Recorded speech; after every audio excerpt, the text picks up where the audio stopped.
Very good morning, sir. Now உங்களுக்கு visible இருக்கேனா? Yes, ma'am. Yes, ma'am. Yeah, Everything is clear, ma'am. fine. Thank you, sir. So meet Mr. Abdul Qadir, sir. He is a very senior expert of Indian history. So என் கூட இன்னைக்கு வந்து sir join பண்ணதுல எனக்கு ரொம்ப சந்தோஷம். Thank you, sir, for giving your time today. Thank you for giving the opportunity, ma'am. And so upcoming preliminary கொடுக்கக்கூடிய எல்லா ஸ்டூடெண்ட்ஸ்க்கும் myself and Abdul sir will be coordinating together and provide you the best for the upcoming prelims. சரிங்களா? So every Sunday almost எங்களோட dual இருக்கும். ஏன் dual இப்போதைக்கு நாங்க dual start பண்ணியிருக்கோம், but சப்சிக்வெண்டா நிறைய பிளான்ஸுமே நாங்க பிளான் பண்ணியிருக்கோம். ஸோ மிஸ் பண்ணாம on every Sunday I request you people to take this session. So டைமை வேஸ்ட் பண்ணாம நம்ம செஷனை ஸ்டார்ட் பண்ணிடலாம். அண்ட் என்னன்னா சில ஸ்டூடெண்ட் வந்து மேம் நம்ம இன்னைக்கு rapid fire brainstorming plan பண்ணோமே அப்படின்னு நினைப்பீங்க. கவலைப்படாதீங்க, பிரெயின் ஸ்டாமிங் இன் பிட்வீன்ல இன்னொரு நாளும் இருக்கு. பட் இதுவுமே ஆல்மோஸ்ட் லைக் பிரெயின் ஸ்டாமிங் மாதிரி தான். சாரோட கொஸ்டினையும் என் கொஸ்டினையும் நீங்க சேலஞ்ச் பண்றதுக்கே உங்களுக்கு கரெக்ட் ஆயிடும் time. Okay, fine. So welcome all to Yugas academy and myself for the new learners, Yugaselvi Gopinath and Mr. Abdul Qadir sir. So my first question, 1 minute. Yeah. So first question will be the polity question. Adik first answer try பண்ணுங்க. Then followed by history question. சரிங்களா? Okay. With the reference to President of India, which of the following is correct? So President of India சம்பந்தப்பட்டு எது சரியானவைன்னு கேட்டிருக்கு. So first statement, oath of office is given by the Chief Justice of India ன்னு கொடுத்திருக்கோம். And he or she can appoint any members of Rajya Sabha to preside over the proceeding when the office of the chairman falls vacant. அதாவது Rajya Sabha chairman post வேக்கண்டா இருந்தா இவர் யாராலும் நியமனம் செய்யலாம்னு இருக்கு ரெண்டாவது ஸ்டேட்மெண்ட். மூணாவது statement, he or she decides on question regarding the disqualification of MPs in consultation with the presiding officer. அவை தலைவர் கூட இணைஞ்சு ஆலோசனை செஞ்சு டிஸ்குவாலிபிகேஷன்ல முடிவு செய்வார்னு கொடுத்திருக்கு. இதுல எந்த ஸ்டேட்மெண்ட் சரியானவைன்னு இப்ப நீங்க தான் கண்டுபிடிச்சு குவிக்கா ஜஸ்ட் வித்தின் 60 செகண்ட்ஸ் ஆன்சர் போடணும் இந்த கொஸ்டினுக்கு. உங்களோட டைம் கரெக்டா 60 செகண்ட்ஸ் தான் என்னோட மொபைல்ல டைமர் ரன் பண்ணிருக்கேன். ஸோ நீங்க வேகமா ஆன்சர் சொல்றீங்க. பார்க்கலாம் ஹவ் ஃபார் எத்தனை பேர் வேகமா ஆன்சர் பண்றீங்கன்னு பார்க்கலாம். ஆல்ரெடி உங்களுக்கு நான் டாபிக் சொல்லிட்டேன், ஸோ படிச்சுட்டு வந்திருப்பீங்கன்னு நம்புறேன்.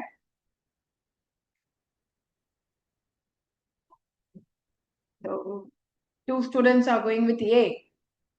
Okay. Others?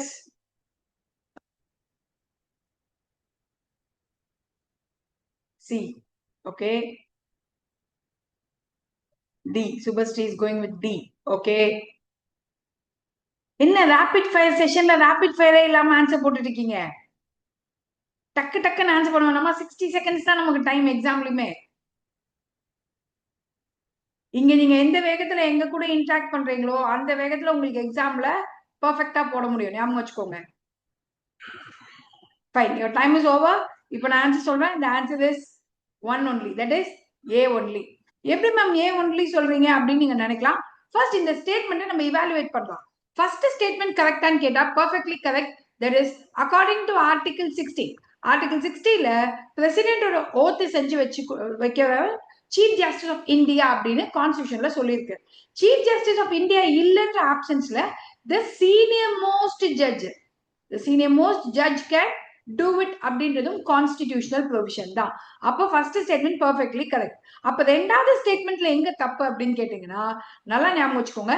he or she can appoint any member of Rajya Sabha to preside over its proceeding when the office of chairman falls vacant. இப்போ டிராஸ்டிக்கா இதை பார்க்கும்போது ஒரு வகையில சரின்னு தோணும், இன்னொரு வகையில தப்புன்னு தோணும். ஆனா இதுல எங்க தப்பு கரெக்டா ஸ்பாட் அவுட் பண்ணுங்க பார்க்கலாம். கரெக்டா இதை ஸ்பாட் அவுட் பண்ணுங்க, எந்த வேர்ட் இதுல தப்புன்ட்டு.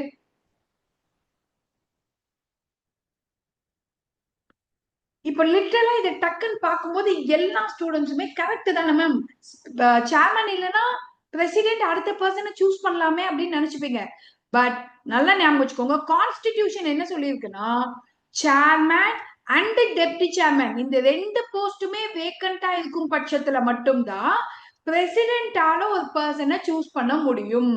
அதை ஞாபகம் வச்சுக்கணும். ஸோ ஸ்டேட்மெண்ட்டை நம்ம ஜஸ்ட் லைக் தட் ஓவர்வியூவா படிச்சுட்டு ஆன்சர் போட ட்ரை பண்ணீங்கன்னா கண்டிப்பா இந்த ஸ்டேட்மெண்ட்ல தப்பு பண்ண சான்சஸ் உண்டு. Point number 1. ஓகேங்களா? இப்போ மூணாவது ஸ்டேட்மெண்ட் பார்ப்போம். மூணாவது ஸ்டேட்மெண்ட் டிஸ்குவாலிஃபையிங் எம்பி வரைக்கும் பாத்தீங்கன்னா பிரசிடென்ட் தான் பண்ணுவார். அது வரைக்கும் பெர்ஃபெக்ட்லி கரெக்ட் தான். ஆனா in consultation with the presiding officer இருக்கே, பிரிசைடிங் ஆபீசர் கிட்ட கேட்டா பிரசிடென்ட் டிஸ்குவாலிஃபை பண்ணுவார்? கிடையவே கிடையாது. Article 102 talks about disqualification. அதுலயும் ஆர்டிகிள் 103 என்ன சொல்லுதுன்னா, president can disqualify in consultation with the election commission of India கிட்ட தான் கேட்டுட்டு செய்யணுமே தவிர பிரிசைடிங் ஆபீசர் கிடையாது. அப்போ பிரிசைடிங் ஆபீசர் எங்க வருவாங்கன்னு நான் சொல்றேன். பிரிசைடிங் ஆபீசர் எங்க வருவாங்க அப்படின்னு பாத்தீங்கன்னா, இங்க பிரிசைடிங் ஆபீசர்னு சொல்லும் போது லோக்சபாவா இருந்தா ஸ்பீக்கர், ராஜ்யசபாவா இருந்தா சேர்மன். இவங்க 2 பேருக்குமே டிஸ்குவாலிஃபை பண்ணக்கூடிய அதிகாரம் எங்க ஏற்படும்னா ஆன்டி டிஃபெக்ஷன் லால மட்டும்தான் ஏற்படும். இந்த ஆன்டி டிஃபெக்ஷன் லாக்கு மட்டும்தான் இவங்க டிஸ்குவாலிஃபை பண்ண முடியும். அந்த ஆன்டி டிஃபெக்ஷன் லாக்கான ப்ரொவிஷன் ஆர்டிகிள் 102 சப் கிளாஸ் 2ல இருக்கு.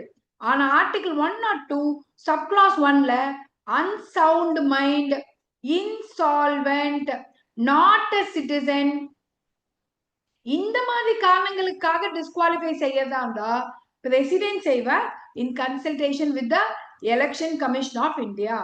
இந்த பாயிண்ட் இவருக்கு இந்த அதிகாரத்தை ஆர்டிகிள் 103 கொடுத்திருக்கு. சோ இந்த ஸ்டேட்மெண்ட் ரொம்ப ஃப்ரீக்வெண்டா ஸ்டூடெண்ட்ஸ் தப்பு பண்ணுவாங்க. Make sure that you don't make a mistake.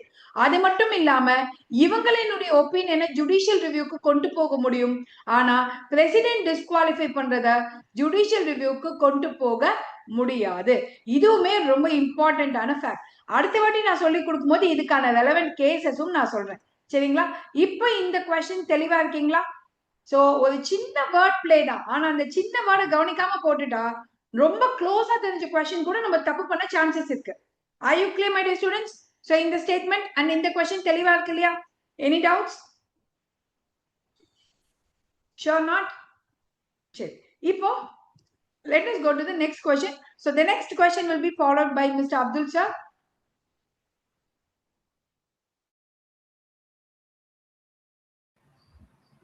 Yes. So good morning. Good morning all of you. Right. Good morning, So sir. இன்னைக்கு நம்மளுடைய இந்த ரேபிட் ஃபயர்ல ஹிஸ்டரியில இருந்து நம்ம ஒரு 7 கேள்வி கொடுத்துருக்கோம். நான் என்ன பண்ணியிருக்கேன்னா ஹிஸ்டரியுடைய ப்ரீவியஸ் இயர் கொஸ்டின் எடுத்திருக்கேன். ரீசெண்டாக லாஸ்ட் ஒரு 3 to 5 years previous year question எடுத்திருக்கேன். அது ரிலேட்டடா இந்த இயர் கம்மிங் இயர் 2026ல ப்ரிலிம்ஸ் எப்படி இருக்கும் அப்படின்னு சொல்லக்கூடிய அந்த மாடுலேஷன்ல தான் நான் கேள்வியை கொடுத்துருக்கேன். ஓகே, இந்த modulation I also put some current affairs also. சில கரண்ட் அஃபேர்ஸ் ஓரியன்டா, ஏன்னா நீங்க பாத்தீங்கன்னா தெரியும் உங்களுக்கு, உங்ககிட்ட இருக்கக்கூடிய 100 கொஸ்டினும் கரண்ட் அஃபேர்ஸ் பேக்ரவுண்ட் இருக்கும். எல்லா கொஸ்டினும் கரண்ட் அஃபேர்ஸ் ஏதோ ஒரு மைனூட் பேக்ரவுண்ட் இருக்கும். ஆனா கரண்ட் அஃபேர்ஸ்ல இருந்து வராது. அது ரிலேட்டடா இருக்கக்கூடிய ஹிஸ்டரி, ஜியோகிராஃபி, பாலிட்டி, எக்கனாமில இருந்து கேள்வி இருக்கும். அப்படிதான் அந்த ஒரு மைண்ட் செட்ல கொஞ்சம் டீட்டெயிலா கொஞ்சம் பார்த்து previous year question paper analyse பண்ணி தான் நம்ம இந்த கொஸ்டின் போட்டிருக்கோம். ஓகேங்களா? So first we start with modern இந்தியாவில் ஒரு சிச்சுவேஷன் கொடுத்துருக்கோம், ஒரு சினாரியோ கொடுத்துருக்கோம். ஒரு 4 ஈவெண்ட்டை பத்தி, இது மாடர்ன் இந்தியா நீங்க படிச்சிருந்தா கட்டாயமாக தெரியும். அந்த 4 ஈவெண்ட்டுடைய எது ஃபர்ஸ்ட் நடந்துச்சு அப்படின்னு சொல்லிட்டு ஒரு கம்பாரிசன். ஓகே, ஸோ ஃபர்ஸ்ட் பார்த்தீங்கன்னா சுவாமி தயானந்த சரஸ்வதி ஸ்டார்டட் தி ஆரிய சமாஜ். அது second one. Option B, Dinabandhu Mitra wrote Neel Darpan. Bankim Chandra Chattopadhyay wrote Anand Math. Satyendranath Tagore became first Indian to become ICS officer. So இதுல எந்த ஈவெண்ட் ஃபர்ஸ்ட் நடந்துச்சு? ஸோ 60 செகண்ட் டைம் கொடுத்தாச்சு. So you can start.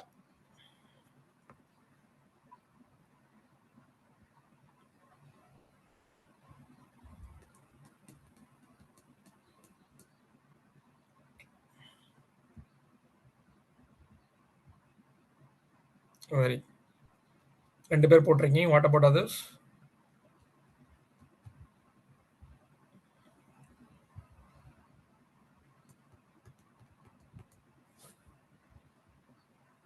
Okay, time up. நம்ம பார்த்தலாம். So பெரும்பாலும் எல்லாம் ரைட்டா போட்டீங்க. Very good. ஸோ ஆக்சுவலி ஏன் இந்த கொஸ்டின் நம்ம கொடுக்கறதுக்கு காரணம் பார்த்தீங்கன்னா 2 விஷயங்க. இப்போ வந்திருக்கக்கூடிய இந்த வந்தே மாதரம் அந்த இஷ்யூ, சென்ட்ரல் கவர்மெண்ட் கொடுத்த அந்த அனௌன்ஸ்மெண்ட் கரண்ட் அஃபேர்ஸ் ஓரியன்டா. பட் அதுல இருந்து கேள்விகள் வரதுக்கான பாசிபிலிட்டிஸ் இருக்கு. இன்னொரு பாத்தீங்கன்னா அதே டைம் பீரியட்ல நடைபெற்ற அதர் இம்பார்ட்டன்ட் ஈவெண்ட். இப்போ இது நம்ம இதுவா பார்த்தீங்கன்னா, இப்போ சுவாமி தயானந்த சரஸ்வதி அவர்கள் ஆரிய சமாஜை எஸ்டாப்ளிஷ் பண்ணது பார்த்தீங்கன்னா 1875ல. இது ப்ரெடாமினண்டா எல்லாருக்கும் தெரியும். Okay, But Dinbandhu Mitra, he wrote Nil Dharman. It is related to yes.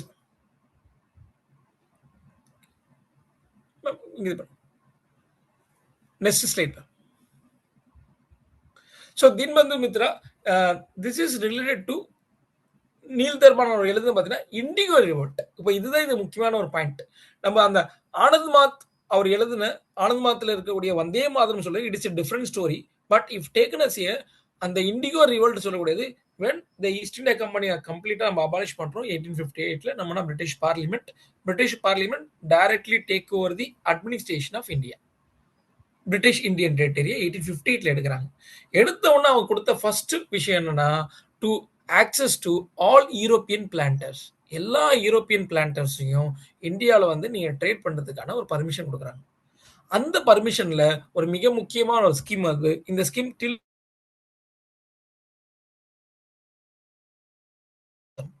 தின்கத்தியா system சொல்லக்கூடிய அந்த system.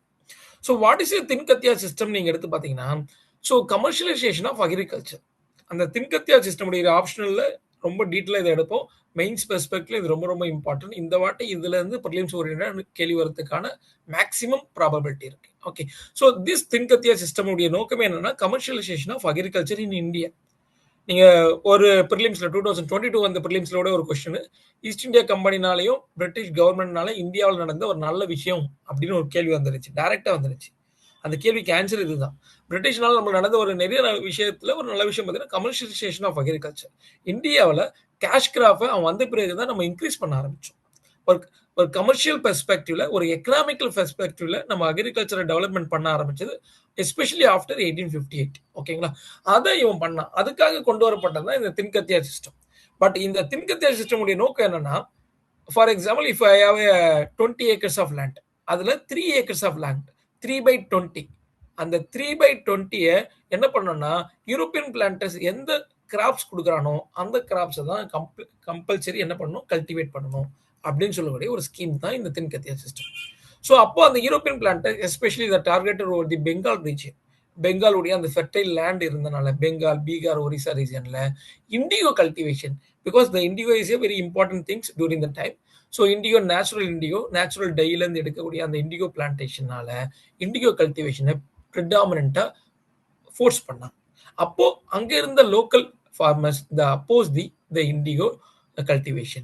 This is called as indigo revolt அப்படின்னு நம்ம சொல்லுவோம். 1859 கிட்ட அந்த இண்டிகோ ரிவோல்ட் நடந்துச்சு. ஓகே, அந்த இண்டிகோ ரிவோல்ட்ல மக்களுக்கு ஆதரவாக ஒரு புத்தகம் எழுதப்பட்டது. அந்த புத்தகம் தான் இந்த நீல் தர்மன். ஓகே, ஸோ இன்னைக்குமே அவ்வளோ ரிலவெண்டா இருக்கக்கூடிய ஒரு மிக முக்கியமான ஒரு புத்தகம் நீல் தர்பான்.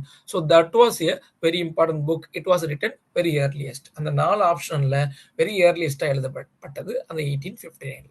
இதுல உங்களுக்கு எங்க ஒரு கன்ஃபியூஷன் வந்திருக்க ஒரு வாய்ப்பு உண்டு அப்படின்னு பாத்தீங்கன்னா, சத்யேந்திரநாத் தாகூர், நீங்க நல்லா படிச்சவங்களுக்கு தெரிஞ்சிருக்கும். Satyendranath Tagore became a first Indian to become a civil service அப்படின்னு சொல்லக்கூடியது. அது எப்போ நடந்துச்சு சொல்லக்கூடிய குழப்பங்கள் சில பேருக்கு வரும். Okay, so the Indians can access to write the civil service examination only after 1861. 1861க்கு பிறகுதான் இந்தியன்ஸ் அந்த சிவில் சர்வீஸ் எக்ஸாமினேஷன் எழுதுறதுக்கு நேரடியாக அனுமதிக்கிறாங்க. அப்போ அதுக்கு முன்னாடி இல்ல அப்படின்னு ஒரு தெரியறதுனால நம்ம என்ன பண்ணலாம், நிச்சயமா 1859க்கு முன்னாடி அவர் ஆகியிருக்க முடியாதுன்னு சொல்லக்கூடிய அந்த லிங்கை வச்சு நம்ம ஆன்சரை போட்டுடலாம். சிவில் சர்வீஸை பொறுத்த வரைக்கும் ஸோ எலிமினேஷன்ஸே பெஸ்ட் ஸ்ட்ராட்டஜி. உங்களுக்கு ஒரு விஷயம் தெரியலன்னா உங்களுக்கு என்ன தெரியுமோ அதை வச்சு ஒவ்வொரு ஆப்ஷனால எலிமினேட் பண்ணுங்க. கட்டாயமா ஆப்ஷன் ஏ இல்லைன்னு சொல்லக்கூடிய நம்மளால எலிமினேட் பண்ண முடியும். அப்போ நம்ம எங்க ஸ்டக் ஆகும்னா ஆப்ஷன் பி, டில ஸ்டக் ஆகும். சியை நம்மளால எலிமினேட் பண்ண முடியும். ஏன் சியை ஈஸியா எலிமினேட் பண்ண முடியும்னா, பகிம் சந்திர சத்தபோதியா ஈ wrote Anand Math during the time of Lord Ripon நம்ம படிச்சிருப்போம். So when the Lord Ripon was a viceroy in India. So that means அந்த இயர் பார்த்தீங்கன்னா 1880லேருந்து 1884 வரைக்கும். ஸோ 1880லேருந்து 1884 வரைக்கும். ஓகே, அப்போதான் அது எழுதப்பட்டதாக நம்மளுக்கு தெரியும். அப்போ அதை வச்சு நம்ம என்ன பண்ணலாம்னா ஈஸியாக அதை நம்ம ஷார்ட் அவுட் பண்ணிடலாம். இன்னொரு முக்கியமான விஷயம் அப்படின்னு பார்த்தீங்கன்னா, நம்மளுக்கு எக்கச்சக்கமான அந்த பப்ளிகேஷன்ஸ்லாம் நம்ம வர ஆரம்பிச்சது எஸ்பெஷலி எந்த டைம்லன்னா when the Lytton brought the vernacular press act. So எப்போ லிட்டன் நம்மளை அடிக்க ஆரம்பிச்சாரோ வெர்னாகுலர் பிரஸ் ஆக்ட்ல 1878க்கு பிறகு நம்மளை அடிக்க ஆரம்பிச்சாரோ, எஸ்பெஷலி பெங்கால்ல, அதுக்கப்புறம் தான் எக்கச்சக்கமான பப்ளிகேஷன், இந்தியன் பப்ளிகேஷன் அதிகமாக வந்துருச்சு. அப்போ அந்த ஒரு கான்செப்டை பேஸ் பண்ணி நம்ம என்ன பண்ணலாம், இது எல்லாத்தையும் நம்மளால எலிமினேட் பண்ணி தீன்பந்து மித்ரா எழுதின நீல் தர்பன் தான் அதுக்கு சரியான ஆன்சரும் நம்மளால கொடுக்க முடியும். ஸோ நான் ஒரு சின்ன ஒரு ஐடியா கொடுக்குறேன் ஹிஸ்ட்ரியில. இந்த மாதிரி குரோனாலஜிக்கல் ஆர்டர்ல எது ஃபர்ஸ்ட் நடந்துச்சு, இல்லாட்டி குரோனாலஜிக்கலா நீங்க செட் பண்ணுங்க, அப்படி வர கேள்விகள் இருக்கு. இல்லாட்டி எது லேட்டஸ்டா நடந்துச்சு கேள்வி வர்றது இருக்கு. இந்த மாதிரியான கேள்விகள், எஸ்பெஷலி இந்த குரோனாலஜிக்கல் ஆர்டர் பேஸ்ல வரக்கூடிய கொஸ்டினுக்கு நீங்க எதை திங்க் பண்ணணும்னா, you should be think whenever you have confusion in the history. ஹிஸ்ட்ரியில உங்களுக்கு ஒரு பெரிய ஒரு கன்ஃபியூஷன் வருது, புரியல, உங்களுக்கு தெரியல கூட வச்சுங்களேன், உங்களுக்கு தெரிஞ்ச பாயிண்ட்ஸ்ல இயரை பாருங்க. The year is a best way to understand the history or to segregate the two different aspects. இந்த ஆஸ்பெக்ட்ல உங்களால புரிஞ்சுக்க முடியும். இயரை மனப்பாடம் பண்ணணும்னு அவசியம் இல்லை, புரிதல்லையே உங்களால ஒரு ஆன்சரை கொடுக்க முடியும். ஸோ இது சின்ன விஷயம் தான், ஆனால் இந்த சின்ன விஷயத்துக்குள்ளதான் யூபிஎஸ்சி அவ்வளோ பிரம்மாண்டமா கேட்கலாம். இந்த தடவை இந்த 2026ல maybe the Vande Mataram issue is related to the Bankim Chandra Chattopadhyay wrote ஆனந்தபாத்ல இருந்து கேள்விகள் வரலாம், தீன்பந்து மித்ரா நீல் தர்பன்ல இருந்து வரலாம். இது ரெண்டுத்துல இருந்து வரதுக்கான நிறைய ப்ராபபிலிட்டி இருக்கு. Thank you. If you have any doubts you can ask. ஏதாவது டவுட் இருந்தாலும் நீங்க கேட்கலாம்.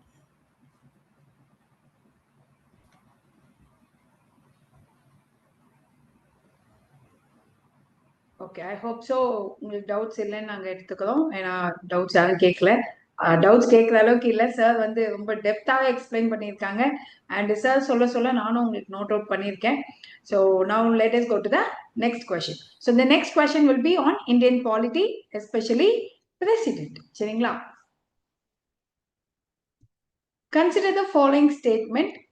The president and governor enjoy immunity from civil and criminal proceedings in respect of their personal act during their term. As per the Constitution of India, ministers are protected from legal action for their acts done in the course of their official duty. So அவர்களின் official டியூட்டியில அவங்க செய்யக்கூடிய எல்லாத்துக்கும் அவங்களுக்கு privilege இருக்கு, immunity இருக்கு அப்படின்னு சொல்லப்பட்டிருக்கு. இதுல எந்த ஸ்டேட்மெண்ட் சரியானவன்னு கேட்டிருக்காங்க. So you have again 60 seconds time, you answer. Tamil Selvi டக்குன்னு போட்டீங்க. Kavipriya C. Okay,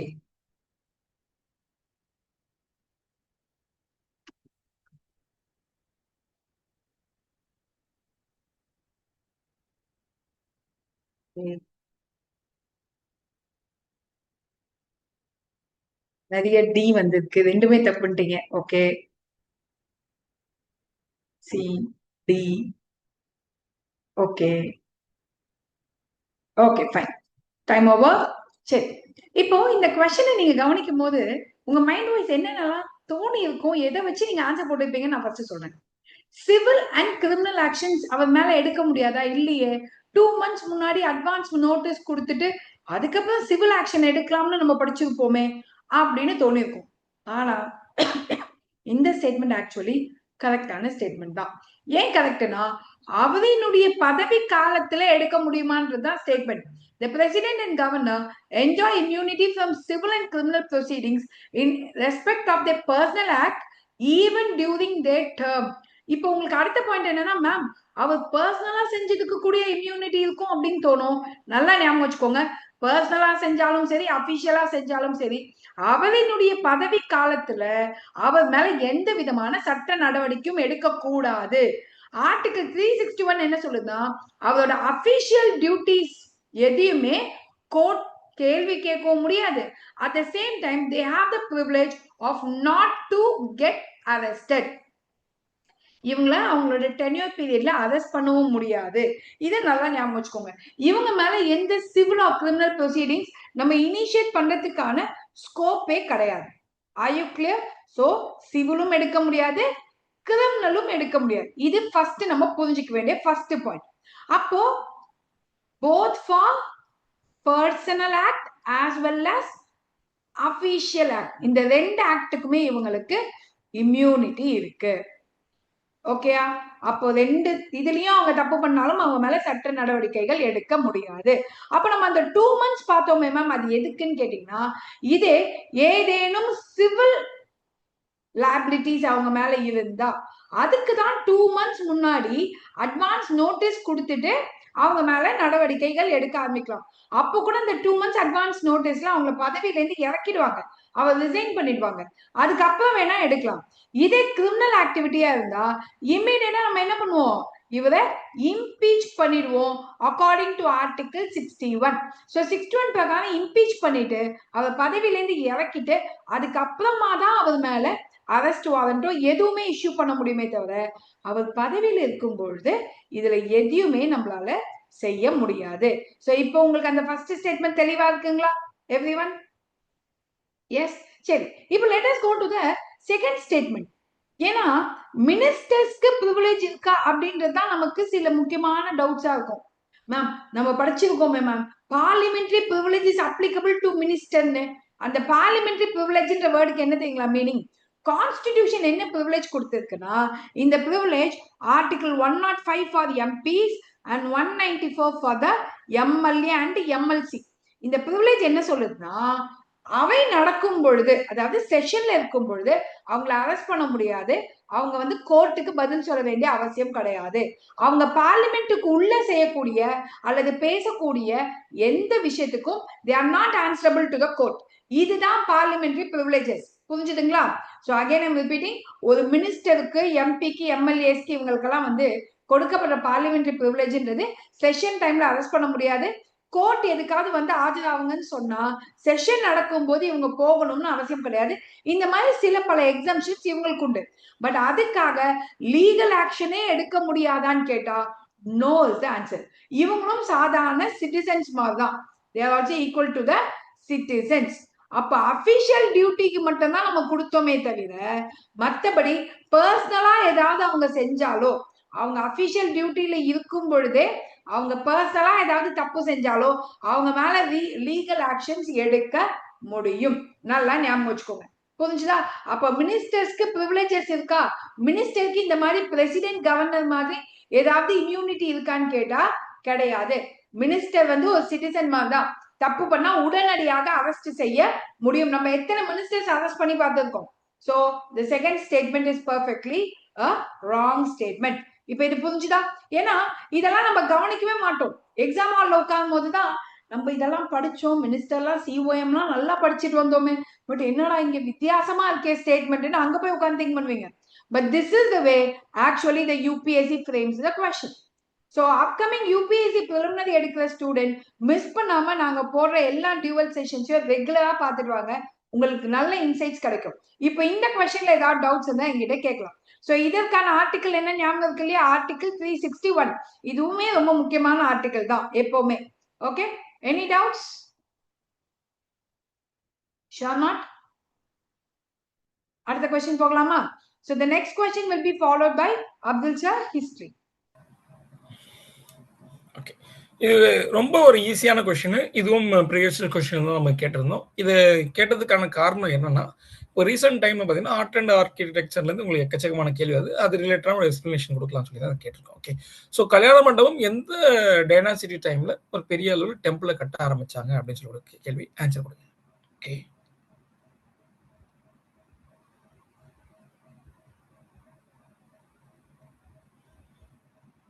okay, almost எல்லாம் கொடுத்துட்டீங்க. So very good answer. இப்போ இதுக்கு ஆன்சர் பார்த்தீங்கன்னா விஜயநகர எம்பையர்னு சொல்லக்கூடியது பெரும்பாலும் நம்ம எல்லாருக்கும் தெரியும். இப்போ இதுல நம்ம புரிஞ்சிக்க வேண்டிய ஒரு விஷயம் என்னன்னா, so we have to be understand about evolution of temple architecture. So temple ஆர்கிடெக்சருடைய எவால்யூஷன் எஸ்பெஷலி சவுத் இந்தியாவுக்கும் நார்த் இந்தியாவுக்கும் இருக்கக்கூடிய டிஃபரன்ஸ். ஃபர்ஸ்ட் நம்ம சவுத் இந்தியாவிலேருந்து மேலே போவோம், அதுக்கப்புறம் நார்த் இந்தியா பார்ப்போம். இந்த டெம்பிள் ஆர்கிடெக்சருடைய எவால்யூஷன் ப்ராசஸ் ரொம்ப முக்கியம். எஸ்பெஷலி நீங்கள் சவுத் இந்தியாவில் நீங்கள் பார்த்தீங்கன்னா 4 மேஜர் டைனாசிட்டி பற்றி நம்ம பேசுவோம். ஃபார் எக்ஸாம்பிள் சங்கமேஜை விட்டுருங்க. சங்கமேஜில் பெரிய அளவில் டெம்பிள் ஆர்கிடெக்சரே இல்லை, அதான் உண்மை. சங்கமேஜில் பெரிய அளவில் இல்லை. பல்லவாஸ் பீரியட்ல இருந்தால் நமக்கு ஆர்கிடெக்சர் டெம்பிள் ஆர்கிடெக்சர்ல டெவலப் ஆகுது. Pallavas, we have the later Solas, then we have the Vijayanagara empire and Nayakar. Vijayanagaram எம்பையரும் நாயக்கரும் ஆல்மோஸ்ட் சேம் சொல்லலாம் கிட்டத்தட்ட. ஸோ இந்த 3 பீரியட்ல தான் நம்மளுக்கு மிகப்பெரிய அளவில் டெம்பிள் ஆர்கிடெக்சர் எவால்யூஷன் நடந்திருக்கும். ஓகே, நீங்க எல்லாரும் கேள்விப்பட்டிருப்பீங்க விமானம் அண்ட் கோபுரம் அப்படின்னு சொல்லக்கூடிய இந்த கான்செப்டையும் நீங்க கேள்விப்பட்டிருப்பீங்க. ஸோ விமானம் சொல்லக்கூடியது அந்த கர்ப்ப கிரகத்துக்கு மேல இருக்கிறது. கோபுரம் சொல்லக்கூடியது என்ட்ரன்ஸ் கேட். நல்லா புரிஞ்சுங்க. விமானம் சொல்லக்கூடியது எதுன்னா இந்த டெம்பிள்ல இருக்கக்கூடிய கர்ப்ப கிரகாக்கு மேல இருக்கிறது பேரு விமானம். ஓகே, நம்மளுடைய தஞ்சை டெம்பிள பார்த்தீங்கன்னா தெரியும். தஞ்சை பிரகதீஸ்வரர் டெம்பிள் டாப்ல இருக்கும். பயங்கரமா இருக்கும். ஓகே, அது விமானம். ஸோ கோபுரம் சொல்லக்கூடியது அந்த டெம்பிளுடைய வாசல்ல இருக்கும். அந்த டெம்பிளுக்கு ஒரு வாசல் இருக்கலாம், 4 வாசல் கூட இருக்கலாம். இப்போ மீனாட்சி அம்மன் டெம்பிள் எடுத்து பார்த்தீங்கன்னா, உங்களை சுத்தி அந்த 4 பக்கமும் உங்களுக்கு வழி இருக்கும். ஓகே. ஸோ கோபுரம் சொல்லக்கூடியது அந்த டெம்பிளுடைய வாயில். இது கோபுரம். ஆரம்பத்துலன்னா நம்ம குராலஜிக்கலா பார்க்கணும். ஆரம்பத்துல பல்லவர்கள் காலத்தில், ஓகே, ஆரம்பத்தில் நம்ம பல்லவர்கள் காலத்தில் நீங்க எடுத்து பார்த்தீங்கன்னா, உங்களுக்கு விமானம் தான் கட்டியிருப்பாங்க. கோபுரம் ரொம்ப சின்னதா இருக்கும். நீங்க போயிட்டு மகாபலிபுரத்துல இருக்க டெம்பிள பாருங்க. விமானம் ஹைட்டா இருக்காது. மாடரேட் ஹைட்ல இருக்கும். விமானம் மாடரேட் ஹைட்ல இருக்கும். கோபுரம் இருக்கிறதே தெரியாது. சும்மா ஒரு பேருக்கு தான் இருக்கும் கோபுரம். So this is first time how we started the temple architecture in south India. It is applicable to almost all South Indian kingdoms. Okay. அப்போ விமானம் மாடரேட்டா இருக்கு, கோபுரம் மாதிரி ரொம்ப சின்னதா இருக்கு. இதே நீங்க அடுத்தது நம்ம லேட்டர் சோழன், ராஜராஜ சோழன், ராஜேந்திர சோழன் பீரியட்ல பாத்தீங்கன்னா விமானம் ஜைஜாண்டிக்கா இருக்கும். டாப் ஹைட்ல இருக்கும். பயங்கர ஜெய்சாண்டிகா இருக்கும். பிக்கெஸ்ட் எக்ஸாம்பிள் நம்மளுடைய பிரகதீஸ்வரர் டெம்பிள். கோபுரம் அதே கொஞ்சம் ஹைட்டு தூக்கி இருப்பாங்க, அவ்வளவுதான். பிக் விமானம், ஸோ மாடரேட் கோபுரம் அப்படின்னு சொல்லக்கூடிய அந்த கான்செப்ட்ல லேட்டர் சோழன்ஸ் பீரியட்ல கொண்டு வந்திருப்பாங்க. தென் வி ஹவ் இதுக்கு எக்ஸாம்பிள் பார்த்தீங்கன்னா பிரகதீஸ்வரர் டெம்பிள். நீங்க அங்கிருந்து அப்படியே நீங்க இங்க போய் விஜயநகர எம்பையர்ல நீங்க போய் பாத்தீங்கன்னா விமானத்துடைய ஹைட்டு குறைச்சிருப்பாங்க, கோபுரத்துடைய ஹைட்டு ஏத்திருப்பாங்க. அப்பனா என்ன அர்த்தம்னா ரெண்டுமே மாடரேட்டா கொண்டு வந்திருப்பாங்க. சில இடத்துல கோபுரம் கொஞ்சம் ஹைட்டா கூட இருக்கும். விமானத்தை கம்பேர் பண்ண கோபுரத்தை ஹைட் ஆக்கிடுவாங்க. ஸோ கம்பேரிட்லி கோபுரம் is tallest then vimanam, especially during the time of Vijayanagara empire. இதுக்கு எக்ஸாம்பிள் பார்த்தீங்கன்னா நம்ம அம்பில போய் வீரபக்ஷ டெம்பிள். ஓகே, அதோட 2 இயர்ஸ் பேக் நம்மளுடைய ஆர்ட் அண்ட் கல்ச்சர்ல வந்துருச்சு கேள்வி. Okay, Virupaksha temple it's biggest example for Vijayanagara architecture. அந்த வீரபக்ஷ டெம்பிள தான் முதல் முறையாக கல்யாண மண்டபம் கட்டுறாங்க. ஃபர்ஸ்ட் கல்யாண மண்டபம் அப்படின்னு சொல்லக்கூடிய அந்த ப்ராசஸ். கல்யாண மண்டபம் கோயிலுக்குள்ள கட்டக்கூடிய ஒரு பழக்கம் யாருக்கிட்டும் இல்லை. இந்தியாவிலே முதல் முறையாக விஜயநகர எம்பையர்ல தான் கொண்டு வராங்க. இது எதுக்காகனா மேரேஜுக்காக, மற்ற ஃபெஸ்டிவலுக்காக, தானம் தர்மம் செய்யறதுக்காக, இப்படியான பல்வேறு விஷயங்கள். அப்ப தானம் தர்மம் செய்யக்கூடிய அந்த பழக்கம் டெம்பிளுக்குள்ள வந்ததே especially during the time of Vijayanagara empire. Okay, அந்த டைம்ல இதுக்கு நிறைய ஹிஸ்டாரிக்கல் இருக்கு, அதுக்குள்ள பேசினா டைம் எடுத்துரும், அது வேணாம். ஸோ இப்படியான ப்ராசஸ் வந்துருச்சு. கடைசியா நம்ம நாயக்கர் பீரியட்ல பாத்தீங்கன்னா ஃபர்தர் கோபுரம் இன்னும் கொஞ்சம் இன்க்ரீஸ் பண்ணிட்டாங்க, விமானத்தை குறைச்சிட்டாங்க. மல்டிபிள் கோபுரம்ஸ். ஸோ பிக்கெஸ்ட் எக்ஸாம்பிள் நம்மளுடைய மீனாட்சி அம்மன் டெம்பிள் நாயக்கர் பீரியட்ல. ஸோ கோபுரம்ஸ் பிக் கோபுரம், விமானத்தை குறைச்சிட்டாங்க. அதே டைம்ல மல்டிபிள்ஸ் என்ட்ரி, மல்டிபிள் கோபுரம்ஸை கொண்டு வந்தாங்க. மிகப்பெரிய அளவுல கோபுரத்துக்கு இம்பார்ட்டன்ஸ் கொடுத்தாங்க. இதை யார் பண்ணாங்க பாத்தீங்கன்னா நாயக்கர் பீரியட்ல. பெரிய எக்ஸாம்பிள் நம்மளுடைய மதுரை மீனாட்சி அம்மன் டெம்பிள். இந்த ப்ராசஸ் இருக்கு இல்லையா, இது எல்லாமே நம்ம சவுத் இந்தியாவில் பார்த்துரும். இது கூடவே சவுத் இந்தியாவில் இருக்க நீங்க ஆல்மோஸ்ட் எல்லா டெம்பிள பாருங்க. ஆல்மோஸ்ட் எல்லா டெம்பிள நீங்க சவுத் இந்தியாவில் நீங்க போய் பார்த்தீங்கன்னா என்ன இருக்கும் அப்படின்னு பார்த்தீங்கன்னா ஒரு கன்ஃபைன்டு வால் இருக்கும். கன்ஃபைன்டு வால் இருக்கும். நீங்க எல்லா டெம்பிளும் அந்த டெம்பிளுக்கான அளவு, இப்போ அந்த டெம்பிள் இங்க ஆரம்பிச்சு இந்த இடத்துல முடியும். எல்லா temple, almost all the temples in south India we have the confined wall. அதாவது இந்த இடங்கள் கோயிலுக்குள்ள இருக்கும். இது கோயில் சம்பந்தப்பட்டது. கோயிலுக்கு இப்போ உதாரணத்துக்கு ராஜராஜ சோழன் தஞ்சாவூரை சுத்தி இருக்கிற 27 ஏக்கர், அந்த பிரகதீஸ்வரர் டெம்பிளை சுத்தி இருக்கிற 27 ஏக்கரை அந்த கோயில் நிலமாக கொடுத்திருக்காரு. அதுல இருந்து வரக்கூடிய அந்த டாக்ஸை கோயிலுடைய மெயின்டெனன்ஸுக்காக யூஸ் பண்ணிப்பாங்க. அதே நேரத்துல அந்த கோயிலுடைய கன்ஃபைன், இது அந்த கோயிலுடைய இடம் அப்படின்னு சொல்லக்கூடிய கன்ஃபைன்டு வால் இருக்கும். இதே இது நீங்க நார்த் இந்தியாவில போனீங்கன்னா நோ கன்ஃபைன்டு வால். பிக்கெஸ்ட் எக்ஸாம்பிள் இப்போ ரீசெண்டா கட்டின நம்முடைய Lord Ram temple. So 2024 open பண்ணாங்க இல்லையா கவர்மெண்ட் ஆஃப் இந்தியா சார்பாக அயோத்தியில. அந்த டெம்பிள் போய் பாருங்க, we don't have any one open. அங்கேயும் இருக்கும், கோபுரம் இருக்கும், விமானம் இருக்கும். ஓகே, அது என்ன டிஃபரன்ஸ் சொல்றேன், தமிழ்நாடு சவுத் இந்தியாவுடைய விமானத்துக்கும் அங்க இருக்கக்கூடிய விமானத்துக்கும் டிஃபரன்ஸ் சொல்றேன். பட் அங்க எந்த இடத்துலயுமே வாழை இருக்காது. அப்போ அந்த காலத்துல நார்த் இந்தியாவில் அந்த டைம்ல என்ன எப்படி இருந்த ஒரு டாமினேஷன், பிராமின்கள் டாமினேஷனால அவங்களுக்கு எவ்வளவு இடங்கள் வேணும்னு சொல்லக்கூடியது கிங்ல இருந்து அவங்க வாங்கிடுவாங்க. So that's why that does not have any wall. But இங்கே கிங்கு கொடுப்பார். So that is a major difference in the ancient and medieval time. South இந்தியாவில் பிராமணிக்கல் டாமினேஷன் கம்மியாக இருந்ததுக்கான ஒரு மிகப்பெரிய ஆதாரமே டெம்பிள் ஆர்கிடெக்சர். இங்கே king give the land to the temple. Here the temple take the land and claim from the Kshatriyas or king. இப்படிப்பட்ட ஒரு concept evaluation ஃபேஸ்ல இருந்துச்சு. ஸோ நார்த் இந்தியனுடைய ஆர்கிடெக்சர் நம்ம நகர ஆர்கிடெக்சர் சொல்றோம், சவுத் இந்தியனுடைய ஆர்கிடெக்சர் திராவிடன் ஆர்கிடெக்சர் நம்ம சொல்றோம். ஸோ இந்த திராவிடன் ஆர்கிடெக்சர்ல இந்த ஃபீச்சர்ஸ்லாம் இருக்கும். நகர ஆர்கிடெக்சர்ல நீங்க எடுத்து பார்த்தீங்கன்னா நம்மளுடைய சவுத் இந்தியன் திராவிடன் ஆர்கிடெக்சர்ல அந்த விமானம் சொல்லக்கூடியது, vimanam is based on the stories. ஸ்டோரியா இருக்கும். ஸ்டோரி அதாவது என்ன சொல்றது, மாடி மாடியா இருக்கும். ஓகே, ஸோ நம்மளுடைய தஞ்சை டெம்பிளோட போய் எடுத்து பாருங்க, மாடி மாடியா இருந்து மேலே பார்த்தீங்கன்னா ஒரு அந்த ஷிக்காரா அப்படின்னு சொல்லுவாங்க. ஷிக்காரான்னு சொல்லக்கூடியது எப்படின்னா தலைப்பாகை மாதிரி இருக்கும், ஒரு பெரிய கல்லு தூக்கி மேலே வச்சிருப்பாங்க. நம்மளுடைய தஞ்சாவூர் டெம்பிள் பார்த்தீங்கன்னா அந்த பெரிய கல், அந்த கோபுரத்தில் அந்த விமானத்தில் இருக்கக்கூடிய டாப் மோஸ்ட் கல் பார்த்தீங்கன்னா கிட்டத்தட்ட 80 tons, 80 டன்னு. இன்னைக்கு வரைக்கும் அவ்வளோ பெரிய ஒரு கல், single stone, that is very important.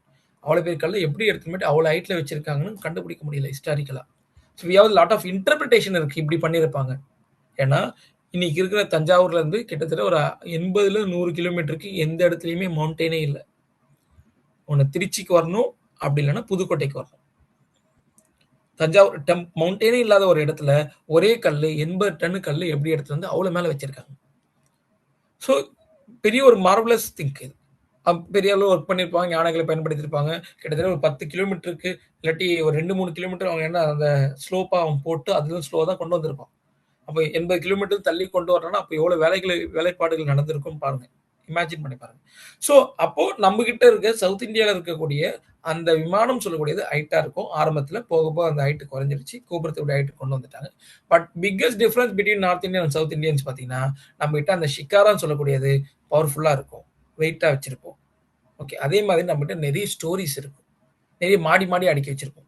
Mostly we have the pyramidical state, இந்த ஷேப்ல கொண்டு போயிருப்போம். பட் அங்க நார்த் இந்தியாவில் அந்த பிரமிடிக்கல் ஷேப்பு இருக்காது. அவன் என்ன பண்ணிருப்பான்னா அவன் டிஃப்ரெண்டா ஒரு ஆக்டாகோனல் ஷேப் மாதிரி வச்சிருப்பான். ஆக்டாகோனல் ஷேப் மாதிரி நார்த் இந்தியாவில் வச்சிருப்பாங்க. ப்ரிடாமினன்ட்லி அவங்ககிட்ட ஸ்டோரியா இருக்காது, சிங்கிள் கல்லா இருக்கும். சிங்கிளா ஒன்று கொண்டு வந்து மேல ஒரு ஆக்டகன் மாதிரியான மாடல்ல வச்சிருப்பான். This are the major difference between Nagara and Dravida. இது தாண்டி நிறைய இருக்கு. This are the basic. So rapid ஃபயர்ல இது மோர் எனஃப். டவுட் இருந்தா கேட்டேன்.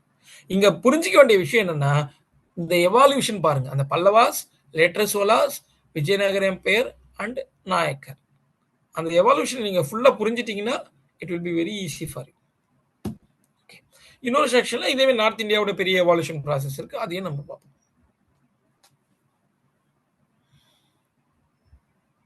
Any doubts you people have?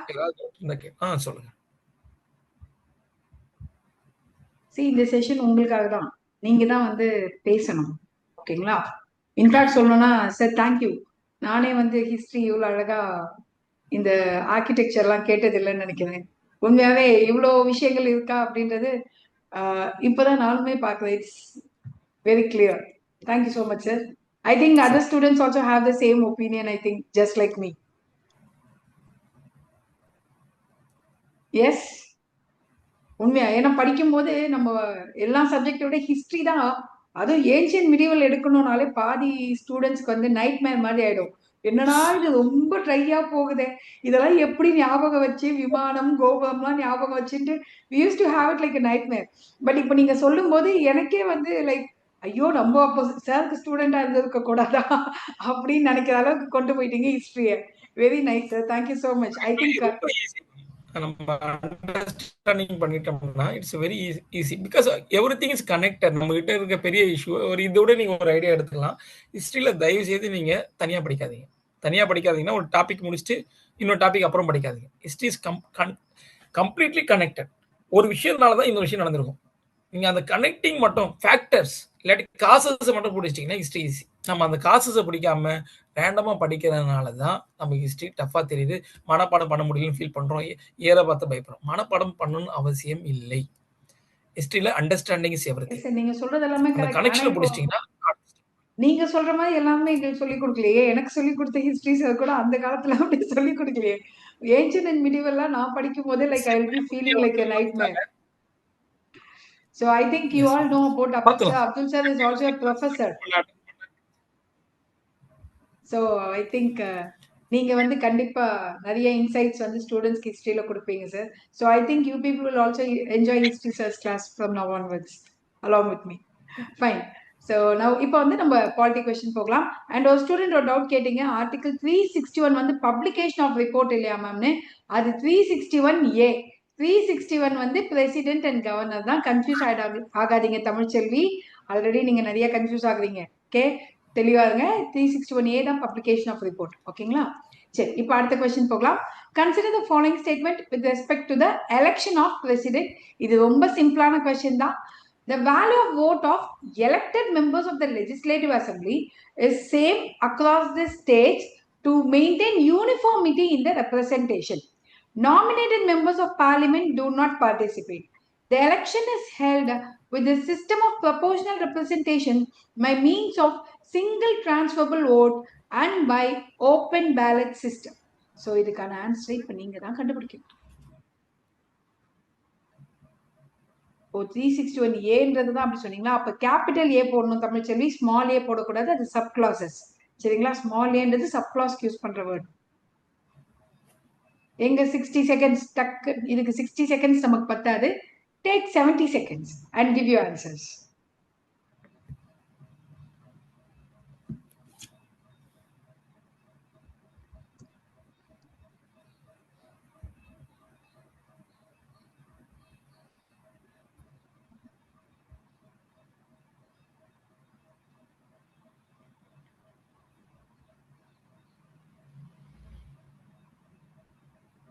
ரொம்ப ஈஸியா ஸ்டேட்மெண்ட் கொடுத்துட்டேன் போல இருக்கு. எல்லாம் சீக்கிரமா கண்டுபிடிச்சிட்டீங்க. பட் அது அடுத்த இதுல இப்படி எல்லாம் கேட்க முடியாது. ஏதோ எக்ஸாம் நெருக்கத்துல உங்களெல்லாம் டிமோட்டிவேட் பண்ணிடக்கூடாதுன்றதுக்காக நாங்க பார்த்து ஃப்ரேம் பண்ணியிருக்கோம். But don't worry, we will enjoy a lot. Okay, fine, very good. Mostly கரெக்டா தான் போட்டிருக்கீங்க. ஸோ ஃபர்ஸ்ட் ஸ்டேட்மெண்ட் கரெக்டான்னு கேட்டா பர்ஃபெக்ட்லி கரெக்ட் தான்.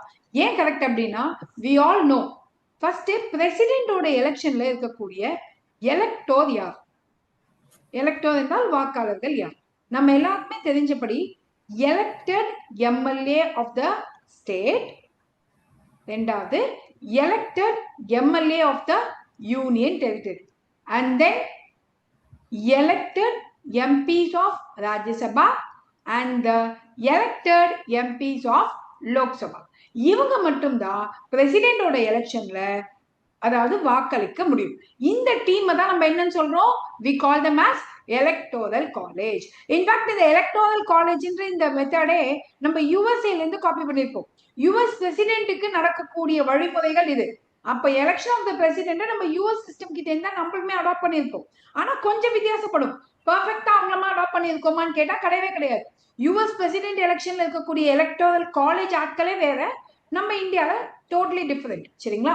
பட் இந்த டீம் தான் ஆக்சுவலி ஸ்பீக்கிங் பிரசிடென்ட் எலெக்ஷன்ல ஓட்டு போடுவாங்க. இது எதுக்காக மேம் இப்படி கொடுத்துருக்காங்க? எல்லா ஸ்டேட், எல்லா யூடி, எல்லா எம்பிஸ் எல்லாரையுமே சேர்த்து எதுக்கு ஓட்டு போட வச்சிருக்காங்கன்னா, யூனிஃபார்மிட்டி, டிஃபரன்சியேஷன் இருக்கக்கூடாது. ஏன்னா president is called the first citizen. நம்ம எல்லாருக்குமே ஃபர்ஸ்ட் சிட்டிசன் யாருன்னா பிரசிடென்ட். அப்ப அப்படிப்பட்ட president all people has to represent.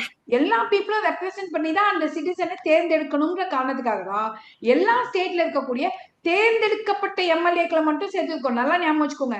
Only the elected MLAs can vote and not the nominated MLA.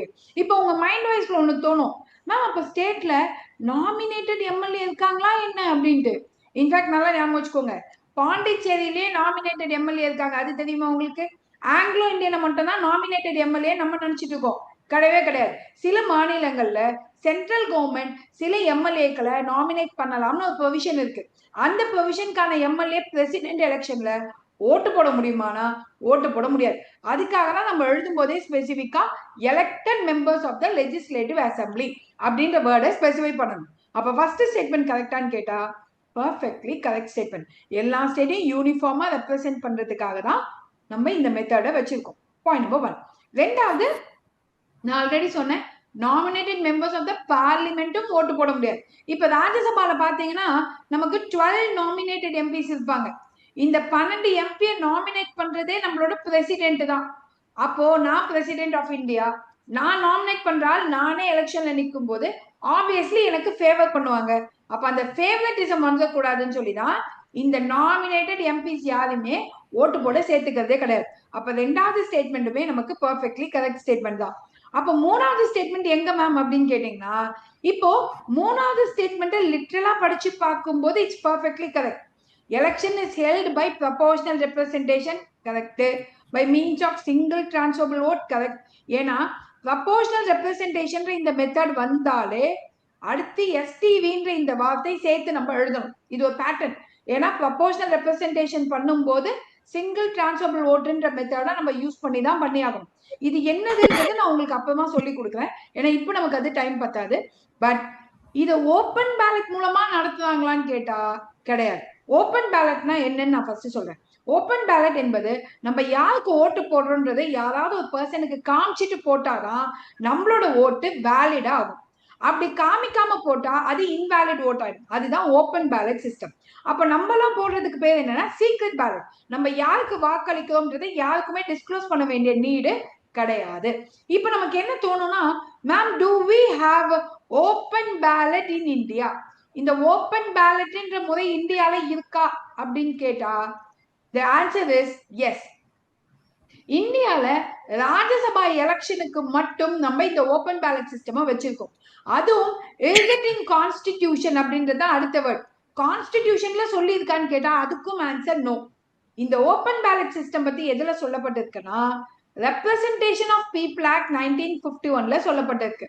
அதுலயும் 2003ல தான் நம்ம ராஜ்யசபாவுக்கு ஓப்பன் பேலட் சிஸ்டம் அப்படின்றத இன்செர்ட் பண்ணிருக்கோம். Are you all clear now? So open ballot system Rajya Sabha எலெக்ஷனுக்கு மட்டும்தான், president எலெக்ஷனுக்கு கிடையாது.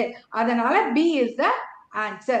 இந்த ஃபர்ஸ்ட் ரெண்டு ஸ்டேட்மெண்ட் கரெக்ட், மூணாவது ஸ்டேட்மெண்ட் தப்பு. காரணம் இந்த ஓப்பன் பேலட்ன்ற வேர்ட். அதுக்கு பதிலா சீக்ரெட் பேலட்ன்ற வேர்டை போட்டுனா அந்த ஸ்டேட்மெண்ட் நமக்கு கரெக்ட், டி ஆன்சர் போட்டுக்கலாம். புரிஞ்சுதுங்களா? Now you have any doubts my dear students with this question? Sure not? அப்புறம் அடுத்த क्वेश्चन போகலாமா? சரி, the next question is followed by history. Okay, இது கொஞ்சம் டஃப்பான क्वेश्चனா நான் நினைக்கிறேன். நீங்க இதுக்கு எப்படி ஆன்சர் பண்றீங்க பார்க்கலாம். So especially during the time of, நான் ஓப்பனாக சொல்லிடுறேன், இதில் அந்த பாயிண்ட் இல்லை.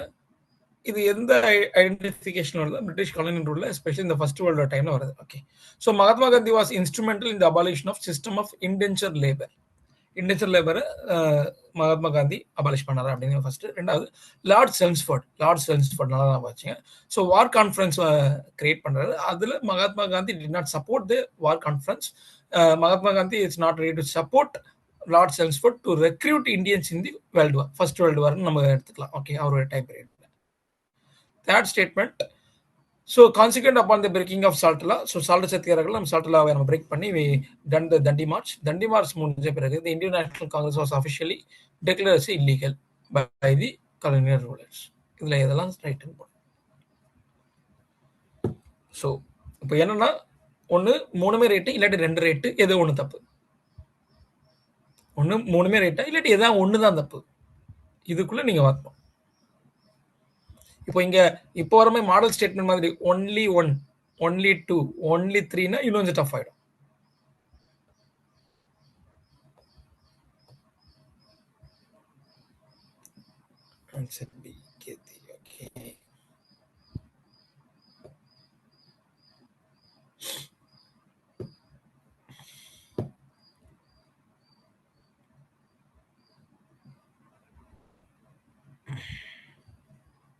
ஓகேம்மா, வெரி குட். சரி, இப்போ வருவோம், எக்ஸ்பிளனேஷனுக்கு வருவோம். ஸோ இன்டென்ஜர் லேபரை அபாலிஷ் பண்ணணும்னு சொல்றது காந்திஜியுடைய பேசிக்கான இது. Even in south Africa itself, south ஆப்பிரிக்கால நம்ம காந்திஜி என்ன பண்ணிட்டாருன்னா, ஸோ இன்டென்ஜர் லேபரை காலி பண்ணதுக்காக தான் அவருடைய அங்கே கடுமையான உழைப்பு இருந்துச்சு. So he start the Natal Indian காங்கிரஸ்னு சொல்லக்கூடிய ஒரு பொலிட்டிக்கல் ஆர்கனைசேஷன் இ ஸ்டார்ட் இந்த 1896. நேட்டல் இந்தியன் காங்கிரஸ் அப்படின்னு சொல்லக்கூடிய நேட்டல் ஒரு பிளேஸ் இருக்குங்க நீங்க சவுத் ஆப்பிரிக்காவில். இது ஒரு முக்கியமான ஆஸ்பெக்ட். நம்ம இப்பெல்லாம் என்ன பண்றோம்னா காந்தியின் சவுத் ஆப்பிரிக்காவை படிக்கிறது இல்ல. காந்தி வானத்திலிருந்து குதிச்சு இந்தியா ஃப்ரீடம் மூவ்மெண்ட்ல வந்த மாதிரியான ஒரு பிம்பத்தை நம்ம பார்த்திருப்போம். ஸோ 1 மினிட் சார், நீங்க கண்டினியூ பண்ணுங்க, நான் ஜாயின் ஆகுறேன். ஓகே. ஸோ காந்தி பார்த்தீங்கன்னா, ஸோ நேட்டல் இந்தியன் காங்கிரஸ் சொல்லக்கூடிய ஒரு organisation started in south Africa. So காந்தியோட அந்த லைஃப் ஹிஸ்டரி நீங்கள் எடுத்து பார்த்தீங்கன்னா, he was born in the Porbandar. He completed the basic education in Rajkot. Then higher எஜுகேஷனுக்காக he went to the London. லண்டன்ல பேரிஸ்டர் முடிக்கிறாரு. ஸோ கம்ப்ளீட் பேரிஸ்டர்னு சொல்லக்கூடியது பாரத் லா, இந்தியாவுக்கான லா. அவன் பிரிட்டிஷ் காலோனியல் கவர்மெண்ட்ல ஒர்க் பண்ணுறதுக்கான லா. அதை முடிச்சுட்டு தென் he went into south Africa. South ஆப்பிரிக்காவில் அவங்க அப்பாவுடைய க்ளோஸ் ஃப்ரெண்ட் ஒருத்தர் இருப்பார். இஸ் நேம் இஸ் தாதா அப்துல்லா. அந்த தாதா அப்துல்லாவுடைய அவருடைய மாமா மாதிரி தான் அவர் ட்ரீட் பண்ணுவார். மாமான்னு தான் கூப்பிடுவார். அவருடைய இஷ்யூக்காக அவருடைய பெரிய பிஸ்னஸ் பண்ணாங்க. அங்கே அவர் கீழே ஒர்க் பண்ணக்கூடிய இந்தியன்ஸ் லேபர்ஸுக்கு எக்கச்சக்கமான பிரிட்டிஷ் கவர்மெண்ட், அங்கே இருக்கக்கூடிய பிரிட்டிஷ் அண்ட் டச்சு கவர்மெண்ட் நிறைய இஷ்யூவை கிரியேட் பண்ணுவாங்க. அதற்காக போராடுறதுக்காக காந்திஜி வந்தார். Then he started the Natal Indian Congress. அங்க இருக்கக்கூடிய bonded labour system, slave system, அதை எதிர்த்து தான் காந்திஜியோட போராட்டம் இருக்கும். ஸோ Gandhiji was a very instrumental the abolition of indenture labour, not only in India, even in the south Africa also.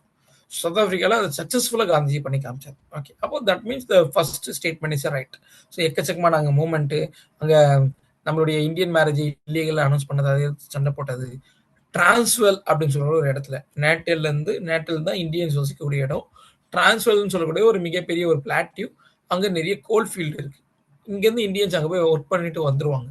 அப்படியே அவங்க போகக்கூடிய இந்தியன்ஸுக்கு ஸ்பெஷல் சார்ஜஸ் போட்டாங்க. அதை எதிர்த்து காந்திஜி ஒரு மிகப்பெரிய, இங்க எப்படி இந்தியாவில் தண்டி மார்ச், சால்ட் சத்தியகிராவை எதிர்த்து போராடி தண்டி மார்ச்ல வெற்றி கண்டாரோ, அதே மாதிரி அதுக்கு முன்னாடி சவுத் ஆப்பிரிக்காவில் டிரான்ஸ்வெல் மார்ச். ஸோ இங்கே நேட்டல்னு சொல்லக்கூடிய இந்தியன் வசிக்கக்கூடிய இடத்துல இந்த டிரான்ஸ்வெல்ல கோல் ஃபீல்டு போயிட்டு அங்கே அந்த ஆக்டை பிரேக் பண்ணுறாரு. இந்தியன்ஸுக்கான எக்ஸ்ட்ரா சார்ஜஸ் பிரேக் பண்றாரு. Okay, so same concept applicable இருந்து தண்டி மார்ச் ஆல்சோ. தண்டி மார்ச்ல இமீடியட்டா தண்டி மார்ச் முடிஞ்ச பிறகு Congress was announced as a illegal organisation அப்படின்னு சொல்லக்கூடியது அப்போ இருந்து லார்ட் இர்வினால் அறிவிக்கப்பட்டுச்சு. So that statement also absolutely right. Okay, ஆனா இங்க செகண்ட் ஸ்டேட்மெண்ட் தான் ஒரு மிகப்பெரிய ஒரு கான்செப்ட். இது நீங்க ரொம்ப டெப்தா அனலைஸ் பண்ணும். இது நீங்க ப்ரீவியஸ் கொஸ்டின் பார்த்தோன்னா சில பேர் ரைட்டா போட்டிருக்கலாம்.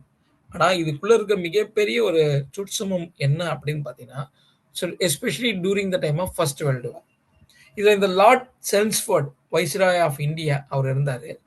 இந்த லார்ட் செல்ம்ஸ்ஃபோர்ட் எப்போ வைஸ்ராய் இருந்தார், நீங்க குரானாலஜிக்கல் ஆர்டர் எடுத்து பாத்தீங்கன்னா, he came into 1916 தென் டில் 1921 வரைக்கும் அவர் இருப்பார். இந்த லார்ட் செல்ம்ஸ்ஃபோர்ட்னு சொல்லக்கூடிய இருப்பார். அப்போ இந்த ஃபர்ஸ்ட் வேர்ல்டு வார் உடைய அந்த ஓவரால் சினாரியோ உங்களுக்கு தெரியணும். ஃபர்ஸ்ட் வேர்ல்டு வார்ல ஓவரால் சினாரியோ நீங்க எடுத்து பாத்தீங்கன்னா, so we have the two groups in the first world war. One is allied group, another was central power. இந்த allied groupல பிரிட்டிஷ், பிரான்ஸ், லேட்டர் யூஎஸ்ஏ எல்லாம் ஜாயின்ட் ஆகும். Okay, then இதுல பாத்தீங்கன்னா central குரூப்ல Germany, Austria Hungary and Turkey, especially Turkey. Okay, Turkey இருக்கும். ஸோ டர்க்கியுடைய army the capture the places. Turkey and Germany army combined together they capture the various places in the Iraq. Once upon a time அவங்க Turkey control தான் இருந்துச்சு, British அதை capture பண்ணியிருக்கோம். திரும்பி அவங்க ரீகேப்சர் பண்ணுவாங்க. அப்போ மிகப்பெரிய பிரிட்டிஷுக்கு ஒரு ஷார்டேஜ் ஆஃப் சோல்ஜர்ஸ் இஷ்யூ இருக்கும். அப்போதான் இந்த லார்ட் செல்ம்ஸ்ஃபோர்டை இந்தியாவுக்கு அனுப்புவாங்க, வைஸ்ராயா. ஓகே, ஸோ இது கூடவே when he came into the Viceroy, the first time, the very important session happened in the Indian history, that is a Lucknow Pact or Lucknow Congress section 1916. முதல் முறையாக Congress, Indian national காங்கிரஸும் Muslim லீகும் join together to against the British authority. So British authority எதிர்த்து முதல் முறையாக காங்கிரஸும் Muslim லீகும் ஒன்னா சேருது. இரண்டு முனையாக பிஜேபியும் காங்கிரஸ் ஒன்னா சேர்ந்த மாதிரி, டிஎம்கே ஏடிஎம்கே ஒன்னா சேர்ந்த மாதிரியான ஒரு சிச்சுவேஷன் அப்போ நடக்குது. அது வேரியஸ் ஃபேக்டர், கிலாஃபத் இஷ்யூ, ஓகே, மற்ற வேரியஸ் ஃபேக்டர் இருக்கு, அதெல்லாம் பின்னாடி பார்ப்போம். இப்படியான ஒரு சிச்சுவேஷன். அதே மாதிரி ரீயூனியன் ஆஃப் காங்கிரஸ், காங்கிரஸ்குள்ள இருந்த எஸ்டிமேட்ஸ் திரும்பி, காங்கிரஸ் வெளியே போன எஸ்டிமேட்ஸ் திரும்பி உள்ள வராங்க. Balagangadhara Tilak officially join the Congress, rejoin the Congress in 1916. So இப்படிப்பட்ட விஷயங்களால காங்கிரஸ் உடைய பலம் பயங்கரமா இன்க்ரீஸ் ஆகுது. அதே நேரத்தில் காங்கிரஸ் வைக்கக்கூடிய பல டிமாண்ட்ஸ் பிரிட்டிஷ் ஏற்றுக்கொள்ள வேண்டிய ஒரு கட்டாயத்துக்கு தள்ளப்படுறாங்க. இந்த நேரத்தில் தான் அப்போ செக்ரட்டரி ஆஃப் ஸ்டேட் செல்ம்ஸ்ஃபோர்ட் வாஸ் இங்க வைஸ்ராய். செக்ரட்டரி ஆஃப் ஸ்டேட்னு ஒருத்தர் இருப்பார். அவர் எங்க இருப்பார்னா லண்டன்ல இருப்பார். பிரிட்டிஷுடைய வெளிநாட்டுத்துறை மந்திரி. அவர் தான் இந்தியாவுக்கான தலைவர் மாதிரி, வைஸ்ராய்க்கு மேல அவர். ஓகே, வைஸ்ராய் இங்க இருக்க வைஸ்ராய் ரிப்போர்ட் பண்றது அவர்கிட்ட ரிப்போர்ட் பண்ணுவார். அந்த secretary of state submit the report in the British parliament as well as British crown, British குயினா இருக்கக்கூடிய இந்த குயின் எலிசபெத், குயின் விக்டோரியாவுக்கு ரிப்போர்ட் சப்மிட் பண்ணுவாங்க. இப்போ இந்த மெசோபொட்டோமியா ஈராக்ல வந்த இஷ்யூனால ஸோ லார்ட் செல்ம்ஸ்வர்ட் என்ன பண்றாருன்னா மாண்டேகியூ கிட்ட பேசி த கிவ் த மாண்டேகியூ ப்ராமிஸ். அதுதான் நம்ம ஆகஸ்ட் ப்ராமிஸ் 1917 சொல்லுவோம். அந்த ப்ராமிஸ் பேஸ் பண்ணி என்ன சொல்றாங்கன்னா we have to be increase more number of Indians in the administration. Indians administration நாங்கள் இன்க்ரீஸ் பண்றோம். எல்லா எம்ப்ளாய்மெண்ட் ஆப்பர்ச்சுனிட்டியும், கவர்மெண்ட் எம்ப்ளாய்மெண்ட் ஆப்பர்ச்சுனிட்டியும் நாங்கள் யாருக்கு முக்கியத்துவம் கொடுக்க போறோம்? இந்தியன்ஸுக்கு முக்கியத்துவம் கொடுக்க போறோம். வைஸ்ராய் எக்ஸிக்யூட்டிவ் கவுன்சில்ல இதுக்கு முன்னாடி ஒரு இந்தியன்ஸ் தான் இருப்பாங்க, நாங்க இப்போ 3 இந்தியன்ஸ் ஆக்க போறோம். இதை தாண்டி முதல் முறையாக ஒரு இந்தியனை கவர்னரை போட போறோம். First Indian to become a governor பார்த்தீங்கன்னா SP Sinha, Satyendranath Prashant Sinha, the first Indian governor in the British India. இது எல்லாமே இந்தியன்ஸுக்கு, அதாவது இண்டிபெண்டன்ஸ் கொடுக்கல, நம்ம கேட்ட சுவராஜ் செல்ஃப் இண்டிபெண்டன்ஸ் செல்ஃப் அட்டானமியோட கொடுக்கல. பட் இருந்தாலும் அட்மினிஸ்ட்ரேஷன்ல நிறைய இந்தியன்ஸை பிரிட்டிஷ் கொடுக்கறதுக்கான எல்லா விதமான வேலைகளையும் இந்த 1917 மாண்டேகியூ டெக்ளரேஷன் தான் பண்ணோம். இது எல்லாத்துக்குமே காரணம் என்ன பார்த்தீங்கன்னா அந்த லக்னோ பேக்ட் ஆஃப் 1916. இதுல ஒரு விஷயமாக அந்த மாண்டேகியூ டெக்ளரேஷன் கொடுக்க சொல்ல ஒரு விஷயமாக அவன் காங்கிரஸ் கையிலேருந்து காந்தி கையிலேருந்து அவன் எக்ஸ்பெக்ட் பண்ண ஒரு விஷயம் என்னன்னா இந்தியன் சோல்ஜரை நாங்க ஃபர்ஸ்ட் வேர்ல்டு வார்ல யூஸ் பண்றதுக்கு எங்களுக்கு சப்போர்ட் பண்ணுங்க அப்படின்னு சொல்லுவாங்க. இது that's why Gandhiji supported it. நீங்க ஜென்ரலா பாத்தீங்கன்னா காந்திஜி சப்போர்ட் பண்ணிருக்க மாட்டாருன்னு தோணும். ஆனா இவ்வளவு டெக்ளரேஷன், இவ்வளவு ப்ராமிஸ் நம்மளுக்கு கொடுத்தனால, பிரிட்டிஷோட கண்டிஷன் அங்க மோசமா இருக்கிறதுனால லாட் ஆஃப் கண்டிஷனோட, சும்மா கொடுக்கல, லாட் ஆஃப் கண்டிஷனோட காந்திஜி அந்த கான்ஃபரன்ஸுக்கே போவாரு. போனது மட்டும் இல்லாம அந்த என்ன சொல்லுவாருன்னா இந்தியன் சோல்ஜர்ஸ் யூஸ் பண்ணுங்க, அவங்கள அதாவது வார்ஃபீல்ட்ல மோசமான இடத்துல யூஸ் பண்ணக்கூடாது, அவங்களுடைய உயிருக்கு உத்தரவாதம் கொடுக்கணும், அவங்களுக்கு பெரிய பாதிப்பு வரக்கூடாது, ஆபத்து வரக்கூடாது. இப்படியான பல்வேறு கண்டிஷனோட தான் we accepted, Congress, Indian leaders including Gandhiji accepted to send Indian soldiers in the first world war. புரியுதான் பாரு, டவுட் இருந்தா கேட்க. இல்ல ஃபர்ஸ்ட் அண்ட் தேர்ட் நீங்க ஈஸியா புரிஞ்சுப்பீங்க. செகண்ட் ரைட்டா தப்பான்னு சொல்லக்கூடியதான் ஒரு மிகப்பெரிய ஒரு கொஸ்டின் இருக்கும். அதுக்கான இவ்வளவு எக்ஸ்பிளனேஷன், ஓவரால் சினாரியோ கதையே சொல்லிட்டேன் நான், மொத்த கதையும் சொல்லி கொடுத்துருக்கேன். டவுட் இருந்தா கேட்க. ஸோ அதுதான் இது. ஸோ அந்த பாயிண்ட்லாம் இருக்கு பாருங்க. So he clearly pointed out the viceroy personally will not kill, injure anybody, whether it's a friend or foe, even the enemy. Enemy கூட எங்க ஆளுங்க சாவடி கூட, எங்க ஆளுங்க அப்புறம் எதுக்கு கூட்டு போற, எக்ஸ்ட்ரா ஒரு ஃபோர்ஸ் தான், பயமுறுத்த. It's like a deterrence. For the deterrence purpose we send our soldiers, not for to kill the Turkey soldiers or not to kill the German soldiers. Other purpose, defense purpose we can use us, not for offensive purpose. அப்படின்னு சொல்லக்கூடியது ரொம்ப தெளிவாக காந்திஜி அங்கே mention பண்ணியிருப்பாரு அந்த கான்ஃபரன்ஸ்ல. Okay, so இந்த டிரான்ஸ்வல் marts நம்ம பார்த்தோம் இல்லையா, அது எல்லாத்தையும் ஸோ ஆல்ரெடி வி கவர். அந்த இதுல ஏஷியாட்டிக் லா அமெண்ட்மெண்ட் ஆக்ட்ல is very clearly mention that abolition of indenture labour. அப்போ சவுத் ஆப்பிரிக்காலேயே ஒரு மிகப்பெரிய தலைவர் Gandhi. Gandhi India freedom movement வந்தவுடனே ஏன் காந்தி காந்தி நம்ம பேசுறோம்னா காரணமே he got lot of success in south Africa. South ஆப்பிரிக்கால இருந்து வர சொல்ல ஒரு மிகப்பெரிய ஒரு எக்ஸ்பெக்டேஷனோட தான் இங்க இந்தியா மக்கள் பார்த்தாங்க, இந்தியன் லீடர்ஸ், காங்கிரஸ் லீடர்ஸ் பார்த்தாங்க. ஸோ காந்திக்கு மகாத்மா சொல்லக்கூடிய பட்டம் இந்தியாவுக்கு இண்டிபெண்டன்ஸ் வாங்கி தர டைம்லயோ இல்லாட்டி பெரிய ஒரு லீடரா இங்க இந்தியாவில் மாறின பிறகு இல்லை, அவர் சவுத் ஆப்பிரிக்கால இந்தியா வந்த உடனே அந்த பட்டம் கொடுக்கப்பட்டுச்சு. காந்திக்கு மகாத்மான்னு பட்டம் கொடுத்தவர் யாருன்னா ரவீந்திரநாத் தாகூர் இன் 1916 itself. அப்போ 1960 காந்திஜி இந்தியாவுடைய ஃப்ரீடம் மூவ்மெண்ட்ல பெரிய அளவில் ஒன்று பங்கு எடுக்கல. ஃபர்ஸ்ட் அவருடைய லோக்கல் மூவ்மெண்ட்டை பார்த்தீங்கன்னா நம்மளுடைய சம்பாரன் சத்தியாகிரகம் 1917 செப்டம்பர் தான். ஆனா அதுக்கு முன்னாடி, அதுக்கு கிட்டத்தட்ட 1.5 வருஷத்துக்கு முன்னாடியே 1916 பிப்ரவரியிலேயே ரவீந்திரநாத் தாகூர் அவர்கள் காந்திஜிக்கு மகாத்மான்னு சொல்லக்கூடிய பட்டத்தை கொடுத்து விட்டார். அதுக்கு காரணம் அந்த காந்திஜியுடைய பெரிய சக்சஸ் சவுத் ஆப்பிரிக்கால. ஓகேங்களா? Any other doubts?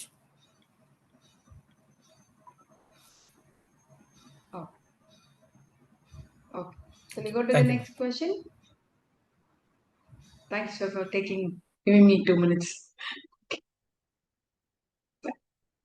So the next is, with the reference to the Vice President of India, consider the following statement.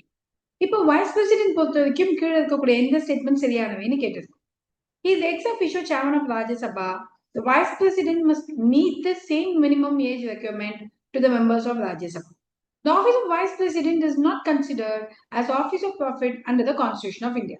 ரொம்ப சிம்பிளான கொஸ்டின் தான், கண்டுபிடிங்க. கரெக்டா 60 seconds again. See my dears, UPSC பொறுத்த வரைக்கும் பிராக்டிஸ் தான். நம்ம எவ்வளவுதான் படிச்சாலும் நம்ம எவ்வளவு பிராக்டிஸ் பண்றோமோ அந்த பிராக்டிஸ் பண்ண பண்ண பண்ண we will surely become very perfect in it. Okay.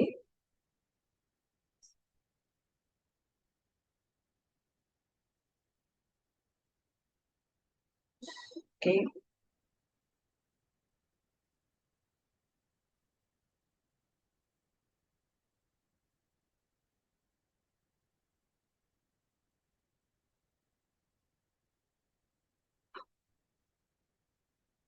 சிச்சோ, இவ்வளவு சிம்பிளான கொஸ்டினுக்கு நீங்க எல்லாம் இவ்வளவு மோசமா தப்பு பண்ணுவீங்கன்னு நான் எதிர்பார்க்கவே இல்லையே. ஆக்சுவலி ஸ்பீக்கிங், ஃபர்ஸ்ட் ஸ்டேட்மெண்ட் தப்போ தப்பு. நம்மளோட வைஸ் பிரசிடென்ட்னு சொல்லக்கூடியவர் ராஜ்யசபாவோட எக்ஸ் அஃபிஷியோ சேர்மன் தான். And what was specified in the qualification நல்லா ஞாபகம் இருக்கா? ஆர்டிகல் 66 சப் கிளாஸ் 3ல வைஸ் பிரசிடென்ட்கான குவாலிஃபிகேஷன் இருக்கும். அதுல என்ன சொல்லியிருக்கோம்னா, இவர் சிட்டிசனா இருக்கணும், ரெண்டாவது 35 இயர்ஸ் கம்ப்ளீட் ஆயிருக்கணும், மூணாவது ராஜ்யசபால எம்பி ஆகக்கூடிய தகுதியை குவாலிஃபை பண்ணணும் தான் சொல்லியிருப்பாங்களே தவிர, ராஜ்யசபா எம்பிக்கு பாத்தீங்கன்னா 30 இயர்ஸ்ன்றது குவாலிஃபிகேஷன், பட் இவருக்கு 35 இயர்ஸ்ன்றது குவாலிஃபிகேஷன். பட் அங்க இருக்கக்கூடிய மினிமம் ஏஜ் மேட்ச் ஆகலையே. அப்ப ஃபர்ஸ்ட் ஸ்டேட்மெண்ட் தப்பு தானே? Are you clear? See, நீங்க நல்லா புரிஞ்சுக்கோங்க. நம்மள சிலர் பல வருஷமா நீங்க ப்ரிப்பேர் பண்ணிருப்பீங்க. நான்லாம் கிட்டத்தட்ட 4-5 வருஷமா படிக்கிறேன் மேம் யூபிஎஸ்சிக்கு, 4-5 வருஷமா டிஎன்பிஎஸ்சிக்கு படிக்கிறேன் மேம் அப்படின்னு தோணும். ஆனா பாருங்க, இது ரொம்ப கஷ்டமான கொஸ்டினே கிடையாது. It's very simple question. ஆமாவா இல்லையா? ஆனா அந்த சிம்பிள் கொஸ்டின்ல most of the people have given a wrong answer. சரி, அடுத்த கொஸ்டினை பார்ப்போம். The office of vice president is not considered an office of profit under the constitution of India அப்படின்னு கொடுத்திருக்கு. இதுவுமே perfectly wrong statement. காரணம் என்னன்னா, ஆபீஸ் ஆஃப் ப்ராஃபிட் அப்படின்ற கணக்குல யாரெல்லாம் இன்க்ளூடட் அப்படின்னு பாத்தீங்கன்னா, நம்மளோட பிரசிடென்ட், வைஸ் பிரசிடென்ட், தென் யாரு council of ministers both the union and the ministers of the state, இவங்க எல்லாமே எக்ஸம்ஷன். இந்த எக்ஸம்ஷன் பார்ட்டை வச்சுதான் இவங்க எல்லாம் என்ன பண்ணுவாங்க, இந்த பதவியில இருக்கும் பொழுதே தேர்தல் நிற்பாங்க. They contest in election. Yes or not? For example, I am the president of India. நான் பிரசிடென்டா இருக்கும்போது அது அடுத்த பிரசிடென்ட் எலெக்ஷன்ல நான் நிக்க முடியும். ஏன்னா ஆபீஸ் ஆஃப் ப்ராஃபிட்ன்ற வார்த்தை எனக்கு எக்ஸம்ஷன். அப்படி இருக்கும்போது மோஸ்ட் ஆஃப் த ஸ்டூடெண்ட்ஸ் ஒன்னு ஏ போட்டிருக்கீங்க, சில ஸ்டூடெண்ட்ஸ் சி போட்டிருக்கீங்க. சி எல்லாம் ரொம்ப தப்பான ஆன்சர். புரியுதுங்களா? சோ இதுக்கு ஆன்சர் என்னது? டி தான் பெர்ஃபெக்ட்டா இருக்கும். Is that clear? அது மட்டும் இல்லாம, சரி ஓகே, ராஜ்யசபாவோட எம்பியோட குவாலிஃபிகேஷன் எதுல இருக்கு சொல்லுங்க? Age qualification. ராஜ்யசபா எம்பிக்கு நான் ஆல்ரெடி சொன்னேன் 30 is the ஏஜ். எந்த ஆர்டிக்கல்ல சொல்லியிருக்கு? எங்க சொல்லுங்க பார்க்கலாம். பிகாஸ் இப்ப படிக்கிற ஸ்டூடெண்ட்ஸ் எல்லாம் இந்த ஆர்டிகல்ஸ்க்கெல்லாம் பெருசா இம்பார்ட்டன்ஸே கொடுக்கறது இல்ல. ஆர்டிகல்ஸ் ஏன் படிக்கணும் அப்படின்னா, நீங்க ஆர்டிகல் எடுத்து படிக்கும் போது தான் கான்ஸ்டிடியூஷன் புக்கை படிப்பீங்க. கான்ஸ்டிடியூஷன்ல என்ன ப்ரொவிஷன் இருக்குன்னு பாத்தீங்கன்னா மட்டும்தான் இந்த மாதிரி ஸ்டேட்மெண்ட்ஸ் எல்லாம் தெளிவா போட முடியும். நம்ம வேணும் லட்சுமிகாந்த மட்டும் படிச்சுட்டு போனா போதும் அப்படின்னு நிறைய யூடியூப்ல சொல்லிட்டு இருக்காங்க. அதை வச்சு பாதி ஸ்டூடெண்ட் லட்சுமிகாந்த மட்டும் வச்சு படிச்சுட்டு இருந்தீங்கன்னா பாஸ் பண்ணலாம். 4 அட்டெம்ப்ட் கழிச்சு பாஸ் பண்ணலாம். ஏன்னா இந்த மிஸ்டேக்ஸ் எல்லாம் நீங்க கண்டுபிடிக்கவே 4 வருஷம் ஆயிடும். புரிஞ்சுதுங்களா? ஆனா ஒரிஜினல் கான்ஸ்டிடியூஷன்ன்றது நம்மளோட ஒரு ஆப் டவுன்லோட் பண்ணி வச்சுக்கோங்க. இப்ப ஃபார் எக்ஸாம்பிள் இதுக்கான ஆர்டிகல் என்னன்னு கேட்டா இப்ப வரைக்கும் ஆன்சரே வரல. Article number 84. Article 84 talks about the qualification of Rajya Sabha and Lok Sabha. அதுலதான் 30 years வேணும் அப்படின்னு சொல்லப்பட்டிருக்கும். அது மட்டும் இல்லாம நல்லா ஞாபகம் வச்சுக்கோங்க மை டியர்ஸ், இந்த ஆர்டிகிள் எல்லாம் எடுத்து புக்ல ஒரு வாட்டி ரிவிஷன் பண்ணாதான் அதுல எக்ஸ்பிளிசிட்டா சொன்னது என்ன, ஆர்பி ஆக்ட்ல சொன்னது என்னன்ற வித்தியாசத்தையே நீங்க கண்டுபிடிக்க முடியும். சரி, இப்ப நான் ஒரு क्वेश्चन கேட்குறேன் உங்க எல்லார்கிட்டயும். Shall I pose one more question to you all? Yes or no? Rajya Sabha எலெக்ஷன்ல நிக்கிறதுக்கு என்னென்ன தகுதி வேணும்? ராஜ்யசபா எலெக்ஷன்ல நிக்கக்கூடிய தகுதிகள் என்ன? ரொம்ப ஈஸியான क्वेश्चन தானே இது. சொல்லுங்க பார்க்கலாம்.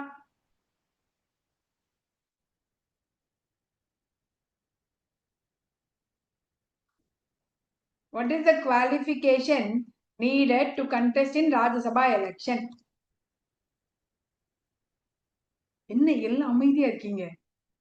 ஒரு ஜீவன் கூட ஆன்சர் போடல. Okay, citizen. அடுத்து 30 years. ஓகே, அடுத்து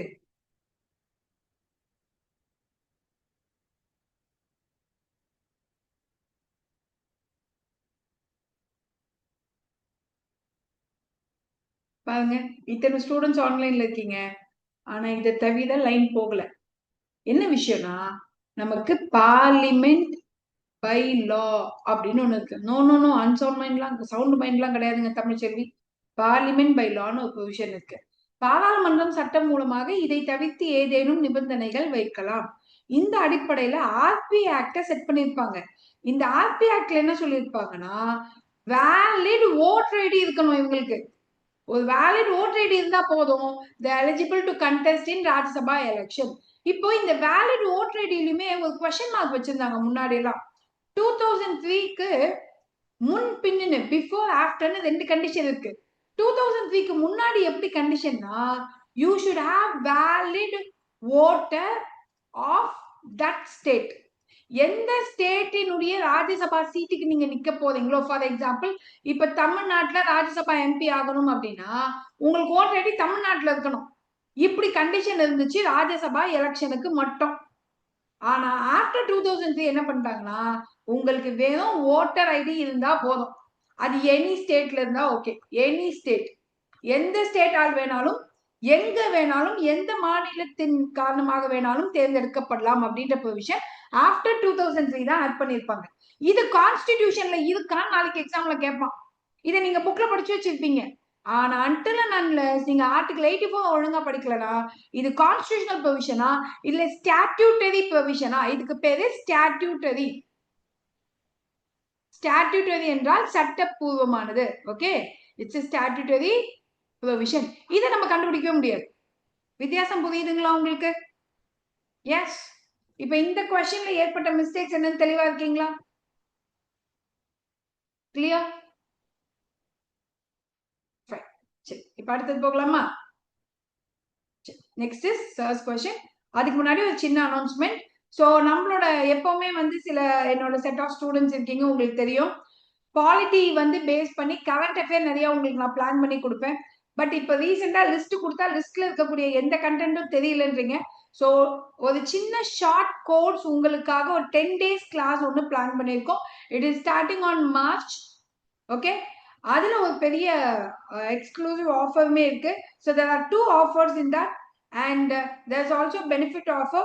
ஸோ இதை பத்தி தெரிஞ்சுக்கணுன்றவங்க ஃபர்ஸ்ட் 50 enrollmentsக்கு மட்டும்தான் அந்த ஆஃபர்ஸுமே.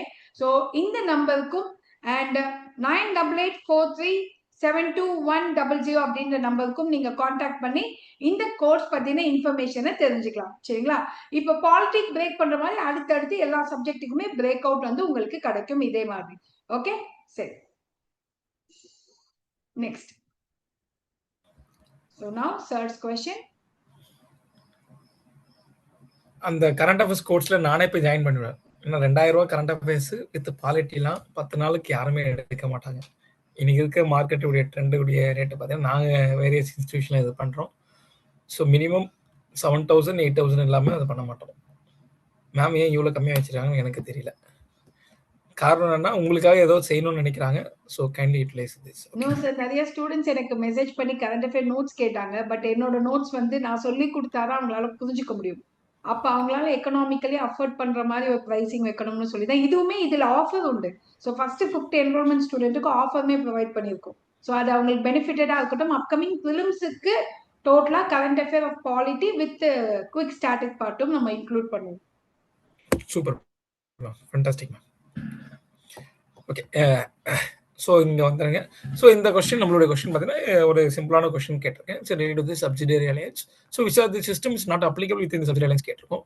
ஸோ உங்களுக்கு இறங்கி மேமும் சொல்லியிருப்பாங்க, ஒரு கொஸ்டின் நீங்கள் அப்ரோச் பண்ண சொல்லி பார்த்தீங்கன்னா ஒவ்வொரு வார்த்தையாக பார்க்கணும். இந்த ப்ரிலிம்ஸ் ஓரியன்டாக இங்கே பாருங்கள், one of the following statement does not apply. So இங்கே நீங்கள் அண்டர்லைன் பண்ணது டஸ் நாட் அப்ளை, அது ஒன்று. System of subsidiary alliance 2, introduced 3 by lord Wellesley. இது எல்லாத்தையும் பார்த்து தான் கீழே வரணும். அதே மாதிரி தான் we have to be keep the same thing in the optional பாருங்க to maintain large standing army at other expenses, large standing army at other expenses ஒன்று, to keep India safe from Napoleonic danger ரெண்டு, to secure the fixed income for the company மூணு, நாலு, to establish the British paramountcy over the British Indian states. Answer கொடுங்க, நான் explain பண்றேன். ஈஸியாக கொடுத்துறீங்க. It's a very easy question. Okay fine. So இங்கே ஒரு போகலாமா? ஆல்மோஸ்ட் எல்லாரும் தெரிஞ்சிருக்கும் நான் நம்புகிறேன் answer. So what is a subsidiary alliance சொல்லக்கூடிய ஒரு கான்செப்ட் இருக்கு. இது எலாபரேட்டாக நம்ம நோட்ஸ்லையும் இருக்கு, எக்ஸ்பிளேஷன் கொடுத்துருக்கேன். So what is a subsidiary alliance? இப்போ சப்சிடரி அலையன்ஸ் போடுற அளவுக்கு ஏன் பிரிட்டிஷ் ஒரு மிக முக்கியமான ஒரு விஷயத்தை அவன் கொண்டு போனா அப்படின்னு சொல்லக்கூடிய ஒரு மிகப்பெரிய ஒரு லாஜிக் இருக்கு, கான்செப்ட் இருக்கு. நீங்க அந்த evolution of East India company especially after Robert Clive நீங்க பாத்தீங்கன்னா, ராபர்ட் கிளேவ் தான் ஒண்ணுமே இல்லாத ஈஸ்ட் இந்தியா கம்பெனி டெவலப் பண்ணது. வாரணாசிங் பீரியட்ல கொஞ்சம் ஸ்டாண்டர்டைஸ் பண்றாங்க. கார்ன்வாலிஸ் தான் அட்மினிஸ்ட்ரேஷன் மிகப்பெரிய அளவில் ஸ்டாண்டர்டைஸ் பண்ணது. But after the Cornwallis immediately ஒரு மிகப்பெரிய ஒரு பூம் நடக்குது. அந்த பூம் தான் இந்த வெல்லஸ்லி பண்ண பூம். ஸோ பக்கா plant, because when the Wellesley came to India in 1798, only Bengal மட்டும் தான், பெங்கால் ஸ்டேட்னு சொல்லக்கூடிய இன்னைக்கு பெங்கால், பீகார், ஒரிசா, பங்களாதேஷ் இந்த இடம் மட்டும் தான் ஈஸ்ட் இந்தியா கம்பெனியோட நேரடியான கட்டுப்பாட்டில் இருந்துச்சு. மீதி இடம்லாம் அங்கங்கே தான் அவங்க இது பண்ணிருந்தா. ஆனால் இந்த வெல்லஸ்லி என்ன அண்டர்ஸ்டாண்ட் பண்ணிட்டாருன்னா, so we have to be control over the all the native states in India. நீங்கள் மேப் வரைஞ்சிங்கன்னா இந்தியாவில் இருக்க பார்த்தீங்கன்னா கிட்டத்தட்ட 600க்கு மேற்பட்ட நேட்டிவ் ஸ்டேட்ஸ் இருந்துச்சு. எல்லா நேட்டிவ் ஸ்டேட்ஸையும் நம்மளுடைய கட்டுப்பாட்டில் கொண்டு வரதுக்கான ஃபர்ஸ்ட் ப்ராசஸ் தான் இந்த சப்சிடரி அலையன்ஸ். ஸோ இதில் நீங்கள் அதில் பாயிண்ட் பார்த்தா கூட தெரியும். So every thing should be under the British control. British became paramountcy அப்படின்னு சொல்லிட்டு அந்த பாயிண்ட் இருக்கும். இந்தியாவுடைய மொத்தம் ஹெட்டாக நாங்கள் தான் இருக்கணும், பாராமௌண்ட் பவர் எங்களுக்கு தான் கொடுக்கணும் அப்படின்னு சொல்லக்கூடிய பாயிண்ட் தான் ப்ரிடாமினென்ட் அவங்க வச்சு இந்த சப்சிடரி அலையன்ஸ் போடுவாங்க. தமிழில் இது சூப்பரான பேர் இருக்கும், துணைப்படை திட்டம். அதாவது அவங்களுடைய படைக்கு நாங்கள் துணையாக வரோம், ஆனால் அந்த படையை நாங்கள் எலிமினேட் பண்ணிடுவோம். ஸோ இந்த சப்சிடரி அலையன்ஸ் பேஸ் பண்ணி என்னன்னா, இப்போ ஒரு state maybe Hyderabad or Mysore, Thanjavur, Travancore, Marathas, Peshwa or Gaekwad, எந்த ஒரு இந்தியன் நேட்டிவ் ஸ்டேட்னு சொல்லுவாங்க. அந்த வார்த்தை using the term called as Indian native states. எந்த இந்தியன் நேட்டிவ் ஸ்டேட்ஸும் எங்ககிட்ட இந்த சப்சிடரி அலையன்ஸ் போட்டுக்கலாம். சப்சிடரி அலையன்ஸ் போடுறதுனால ஃபர்ஸ்ட் பெனிஃபிட் என்னன்னா, will be give a promise to protect you. உன் நாடு சேஃபா இருக்கும்பா, உன்னை எவனும் அடிக்க மாட்டான், உன்னை எவனையும் அடிக்க நாங்கள் விட மாட்டோம், ஏன்னா நாங்கள் மட்டும் தான் அடிப்போம், அந்த ஒரு கான்செப்ட்ல. So protect your state from enemies, அந்த அஷூரன்ஸ். பட் அந்த அஷூரன்ஸுக்கு மட்டும் அத்தனை கண்டிஷன் போட்டாங்க. முக்கியமானது, you have to be dissolve your own army. அப்போ உங்களோட ஓன் ஆர்மி நீங்க டிசால்வ் பண்ணணும். அப்போ நிஜாம் ஆஃப் ஹைதராபாத், மராத்தாஸ் இப்படி இருந்தது எல்லாரும் இந்த சப்சிடரி அலையன்ஸ் போட்டனால அவங்களுடைய ஓன் ஆர்மி என்ன ஆயிடுச்சுன்னா டிசால்வ் பண்ணாங்க. அப்போ அப்படியே மராத்தாஸ் ஆர்மியில இருந்தவங்க தான் பின்னாடி Pindaris. That leads to the third Anglo Maratha war. அப்போ ஒரு ஆக்ட் எப்படி பின்னாடி பிரச்சனையா மாறுது பாருங்க. மராத்தாஸுடைய அந்த ஓன் ஆர்மி பின்னாடி பிண்டாரிஸாக ஒரு கொள்ளை கூட்டமாக மாறுகிறார்கள். அவர்களுக்காக தான் தேர்ட் ஆங்கிலோ மராத்தா வரை வருது. அதே மாதிரி அவங்க கொடுத்த மற்ற கண்டிஷன் என்னன்னா, சிக்னட்டரி ஸ்டேட் யார் கையெழுத்து போட்டாங்களோ அவங்க இதுக்கப்புறம் நீ எந்த ஃபாரின் கண்ட்ரியோட எந்த ரிலேஷன்ஷிப்பை வச்சிருக்கூடாது. Not only the foreign country, neighbouring Indian ஸ்டேட்டுக்கிட்டையும் you should not maintain any relationship until unless you get permission from us. எங்களுக்கு பர்மிஷன் வாங்கி தான் மேட்ரிமோனியல் அலையன்ஸை நீ வச்சுக்க முடியும். ஸோ இப்படியான பல்வேறு மிக முக்கியமான விஷயங்கள் எல்லாமே இந்த சப்சிடரி அலையன்ஸ் போட்டாங்க. இந்த சப்சிடரி அலையன்ஸ் உடைய நோக்கம் என்னன்னா, மொத்த இந்தியாவையும் இன்டைரக்டா என்னுடைய கண்ட்ரோல்ல கொண்டு வரேன். கூடவே என்னுடைய ஒரு ஆள் பிரிட்டிஷ் ரெசிடென்ஸ், லாஸ்ட் பாயிண்ட், என்னுடைய பிரிட்டிஷ் ரெசிடென்ட் உங்களுடைய அவையில எப்பவுமே ஒருத்தர் இருப்பார் பக்கத்திலே. அவர் தான் அந்த அக்கா மாலா கப்சி விற்க வர ஆளு மாதிரி 23 கேஸ்ல எல்லா இன்டர்னல் டிசிஷன்லையும் அவர் தலையிடுவார். ஆனா as per rule, as per subsidiary alliance படி என்ன அவங்க சொல்லியிருப்பாங்கன்னா, we should not interfere the internal matter அப்படின்னு சொல்லியிருப்பாங்க. But it was not followed at all. நம்ம அவன் ஒரு ஆளை வச்சு எல்லா விதமான இன்டர்னல் ஃபேக்டர்லையும் அவன் பங்கெடுத்தான். இந்த subsidiary alliance is a major reason for பின்னாடி நடக்கக்கூடிய டாக்டரினல் லாப்ஸ் எடுத்துக்கலாம், டல்லோசி பீரியட்ல, அப்படி இல்லைன்னா கிரேட் ரிவால்ட். எல்லாத்துக்குமே இந்த வெள்ளஸ்லி கொண்டு வந்த சப்சிடரி லைன்ஸ் தான் ஆணிவேர். பிரிட்டிஷ் இந்தியாவுடைய ரூலரா மாற போறான் அப்படின்றதுக்கான முதல் அடையாளம், ஃபர்ஸ்ட் ஆக்ட் என்னன்னா இந்த சப்சிடரி அலையன்ஸ் பாலிசி. ஏதாவது டவுட் இருந்தா கேளு. இது ரிலேட்டடா எக்கச்சக்கமான கனெக்ஷன் இருக்கு. அது நம்ம பல பல கிளாஸ்ல நம்ம பேசுவோம்.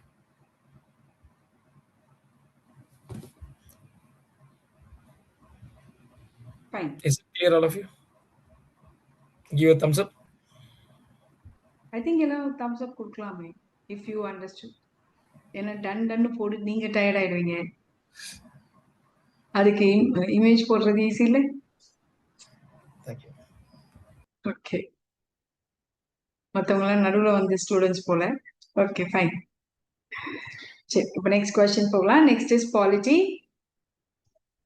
ஸோ 10 கொஸ்டின்ஸ் வரைக்கும் பார்க்கலாம். ஸோ அடுத்தது ஹிஸ்ட்ரியோட நம்ம முடிச்சுக்கலாம். சரிங்களா? Fine. Which of the following statement is correct with regard to the election of the President of India? So இது வந்து அகெயின் த சேம் மாடல்ல தான் கொடுத்துருக்கேன். ஏன்னா நீங்க அதை கவனிச்சிருந்தாதான் இதை போட முடியும்ன்ற ஆஸ்பெக்ட்ல இந்த கொஸ்டின் ஃப்ரேம் பண்ணேன். நீங்களே ட்ரை பண்ணுங்க. ஏன்னா போன எக்ஸ்பிளனேஷன் நீங்க கவனிச்சிருந்தால் இதை போடணும்ன்றதுக்காக செட் பண்ண கொஸ்டின் இது.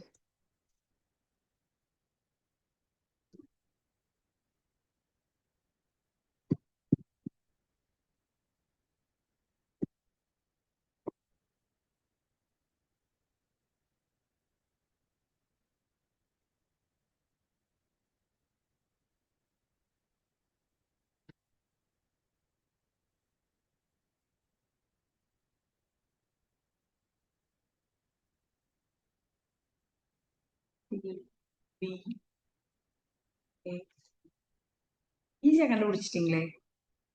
ஆனா நீங்க ஈஸியா கண்டுபிடிக்கணும்ன்றதுக்கு தான் வச்சேன். ஏன்னா போன எக்ஸ்பிளனேஷன் நீங்க அண்டர்ஸ்டாண்ட் பண்ணிட்டு நம்ம ஒரு விஷயத்தை எப்படி அண்டர்ஸ்டாண்ட் பண்ணா நம்மளால போட முடியுதான்னு நீங்க கிராஸ் செக் பண்ணிக்கிறதுக்கான கொஸ்டின் இது.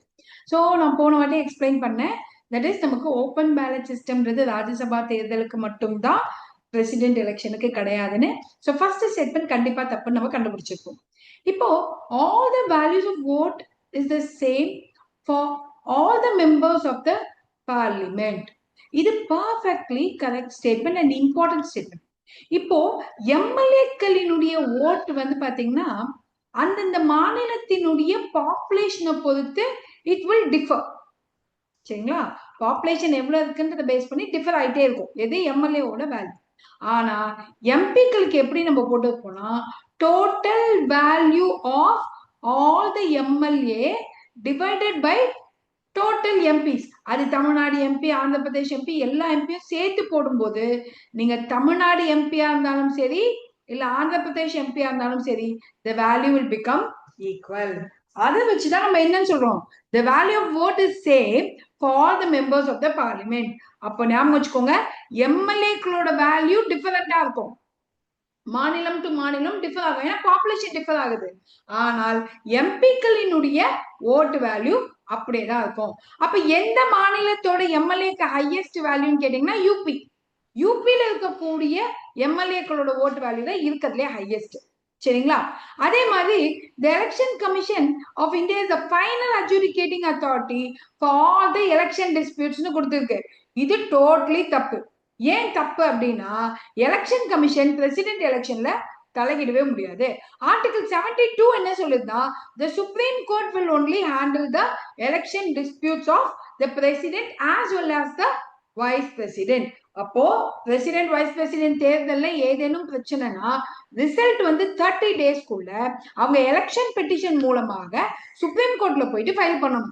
அங்கதான் அந்த எலெக்ஷன் பெட்டிஷனை ஹேண்டில் பண்ணுவாங்களே தவிர எலெக்ஷன் கமிஷனுக்கு அங்க எந்த விதமான அதிகாரங்களும் கிடையாது.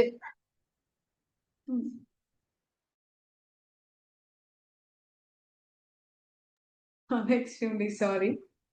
ஃபைன், எந்த விதமான அதிகாரங்களும் கிடையாது. Are you clear with this? அப்ப இதுக்கு ஆன்சர் என்ன? B is the answer. 2 only is the answer. சரிங்களா? இப்ப இது புரிஞ்சுதா? அப்ப நம்ம பிரசிடென்ட் எலெக்ஷன் பத்தி தெளிவா இப்ப புரிஞ்சுட்டு இருக்கீங்களா? ஏன்னா நான் இந்த டாபிக் சொன்னேன், நீங்க படிச்சுட்டு வந்திருக்கீங்க. படிச்சுட்டு வந்துமே நமக்கு நிறைய விஷயங்கள் தெரியாம இருக்கலாம், இல்ல தவறுகள் ஏற்படலாம். அப்ப எப்படி கேட்பான்றதை நீங்க இங்க இருந்து கெஸ் பண்ணிக்கலாம். புரிஞ்சுதுங்களா? Everyone clear? So the next question will be history and that is the last question. So இந்த செஷன் நம்ம இப்பயோட ஸ்டாப் பண்ண போதும் கிடையாது. ஸோ நடுவுலையும் நிறைய ரேபிட் ஃபயர்ஸும் and every Sunday sir and myself will be accommodating you with the dual session. சரிங்களா? ஸோ மிஸ் பண்ணாம இந்த செஷன்ஸ் எல்லாம் எடுத்துக்கோங்க. ஓகே, இது நெக்ஸ்ட் கொஸ்டின், லாஸ்ட் கொஸ்டின் நம்ம பார்க்க போகிறோம் ஹிஸ்ட்ரியில். இது ஒரு சிச்சுவேஷன், ஒரு condition. It is also relate to the current அஃபேர்ஸில் மெக்காலே பற்றி ஒரு ரீசெண்டான ஒரு ஆர்டிக்கலோடைய இந்த எடிட்டோரியல் வந்துருச்சு. அது ரிலேட்டடாகவும் இது இந்த வாட்டி வரதுக்கான ஒரு வாய்ப்பாக இருக்குது. இது ப்ரீவியஸ் கொஸ்டின் தான் எடுத்து கொடுத்துருக்கோம். ஸோ இங்கிலீஷ் எஜுகேஷன் சிஸ்டம் உடைய concept, introduction of English education system எந்த ஒரு ஐடியாவில் வந்து இந்தியாவில் டெவலப் ஆயிடுச்சு அப்படின்னு சொல்லி ஒரு 3 ஈவெண்ட் வச்சு பேசியிருக்கோம். Charter act of 1813, general committee of public instruction 1823 and orientalist and anglicist controversy. Okay, இதில் எதெல்லாம் ஆன்சர் ஆயிட்டுன்னு சொல்லுங்க.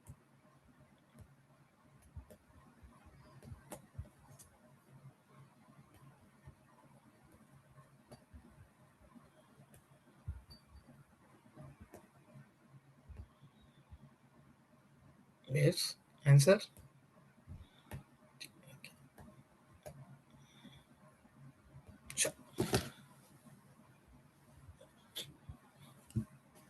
சரி, super, good. So all the above answer.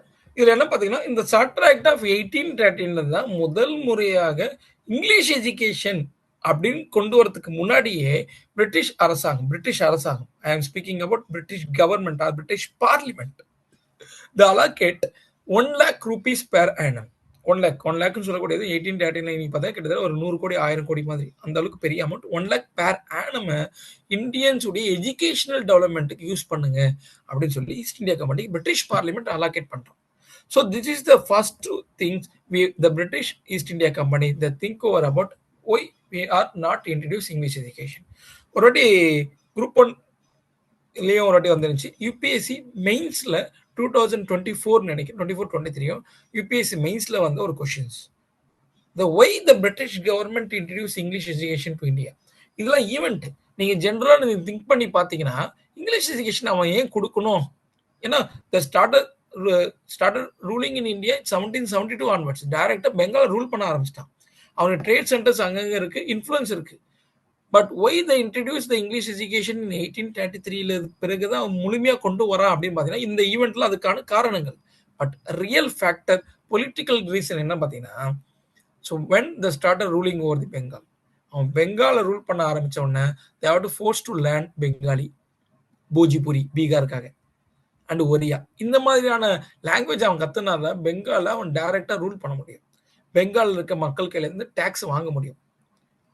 Okay, இதுக்காக the learn some of the languages. So Madras, Bombay மாதிரியான city மட்டும் தான் அவங்களுக்கு கொஞ்சம் கண்ட்ரோல் இருந்துச்சு தவிர மொத்தம் தமிழ்நாடு, இன்னைக்கு இருக்க ஆந்திரா, மெட்ராஸ் ஸ்டேட் இல்லை, மெட்ராஸ் கர்நாடிக் இல்லை, மைசூர் அவங்க கண்ட்ரோல் இல்லை 1772. But in 1801 during the Wellesley பீரியட்ல the ruled over the completely annexed Madras, Carnatic, Mysore. கர்நாடிக்கையும் மைசூரையும் ஒன்னா சேர்த்து 1801 they created the new presidency or new provinces, that is a Madras provinces. அப்போ பெங்கால்ல வேலை செய்யக்கூடிய அந்த ஈஸ்ட் இந்தியா கம்பெனி ஆஃபீஷியல்ஸ் சில பேரை மெட்ராஸ்ல போய் மாத்தி அங்க ரெவென்யூ கலெக்ஷன் பண்ண வைக்கிறான். அப்போ they have to be learn other languages. அவனுக்கு என்ன பெங்காலி தெரியும், போஜ்பூரி தெரியும், but those Bengalis not fit in the Madras அந்த சிட்டில வேணா தமிழ் தெரியும், பட் பல இடத்துல தெலுங்கு பேச வேண்டிய நிலைமை இருக்கு, பல இடத்துல மலையாளம் பேச வேண்டிய நிலைமை இருக்கு, பல இடத்துல கன்னடா பேச வேண்டிய நிலைமை இருக்கு. So that means the East India officials in the Madras, they should be learn Tamil, Telugu, Malayalam, Kannada, even some places Tulu. எவ்வளவு லாங்குவேஜ் ஒருத்தன் கத்துப்பான்? Then in 1817 they created Bombay Presidency. 1817, 1818 they created Bombay Presidency after the Third Anglo-Maratha War. அப்போ they have to learn Marathi, சிந்தி, குஜராத்தி. அப்போ east India company officials இந்தியாவில் வேலை செய்யறவனுக்கு they have to learn around 11 languages. It is practically impossible. அதனால தான் after 1813 பிறகு இந்த இது வந்த பிறகு 1823 தான் they appointed the General Committee for Public Instruction under Lord Macaulay. 1823 இந்த ஆப்ஷன் 2 இதுல இருக்கு, நம்ம ஸ்டேட்மெண்ட் 2 இருக்கு. அந்த இதுல தான் they have to be taken decision for at least நம்மளுடைய அட்மினிஸ்ட்ரேட்டிவ் ஆஃபீஸருக்குலாம் இங்கிலீஷ் கற்றுக் கொடுக்கணும் அப்படின்னு சொல்லக்கூடிய ஒரு முடிவுக்கு வராங்க. ஏன்னா எனக்கு நான் போய் 11 லாங்குவேஜ் கத்துக்கிறத விட எனக்கு தெரிஞ்ச ஒரு லாங்குவேஜை எல்லா இந்தியன்ஸும் கற்றுக் கொடுக்க வேணாம். அட்லீஸ்ட் என்கிட்ட வேலை செய்ய வர இந்தியன்ஸுக்கு நான் தெரியணும் அப்படின்னு சொல்லி இங்கிலீஷ் எஜுகேஷனுக்காக ப்ரொமோஷன். பட் இது கூடவே நம்மளுடைய various social religious reform movement ஆரம்பிக்கப்பட்டுச்சு. எஸ்பெஷலி ராஜாராம் மோகன் ராய் மாதிரியான ஆட்கள்னால சதியை எதிர்த்து நம்ம போராடணும். வில்லியம் பெண்டிங் வந்து சதியை அபாலிஷ் பண்ணாரு. இது கூடவே we have the lot of social evils in India.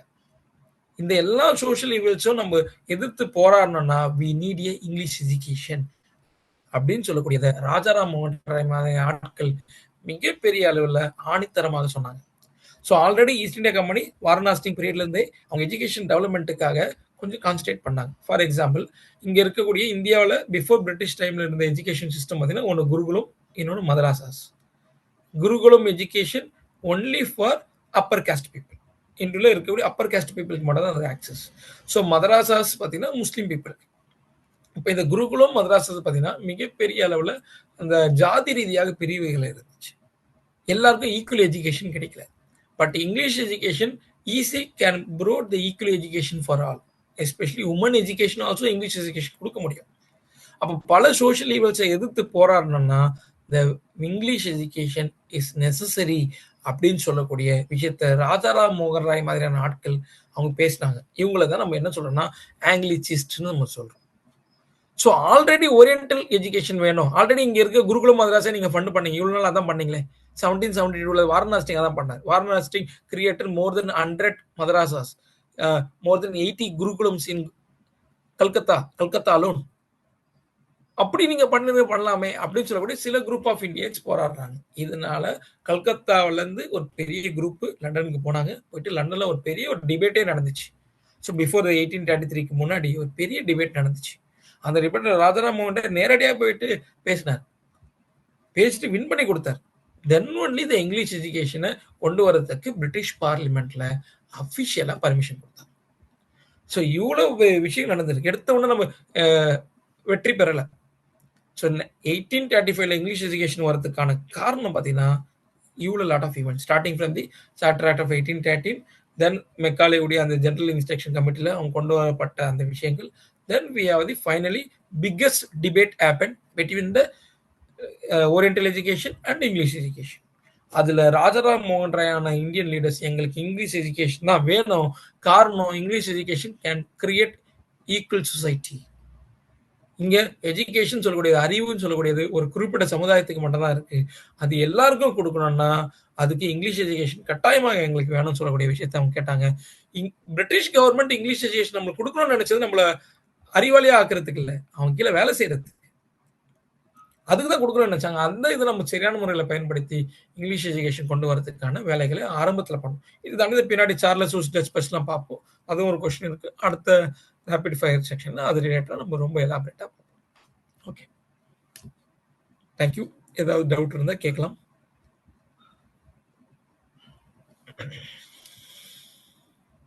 Any doubt, my dear students? So உங்களுக்கு ஏதாவது டவுட்ஸ் இருந்தா கேட்கலாம்.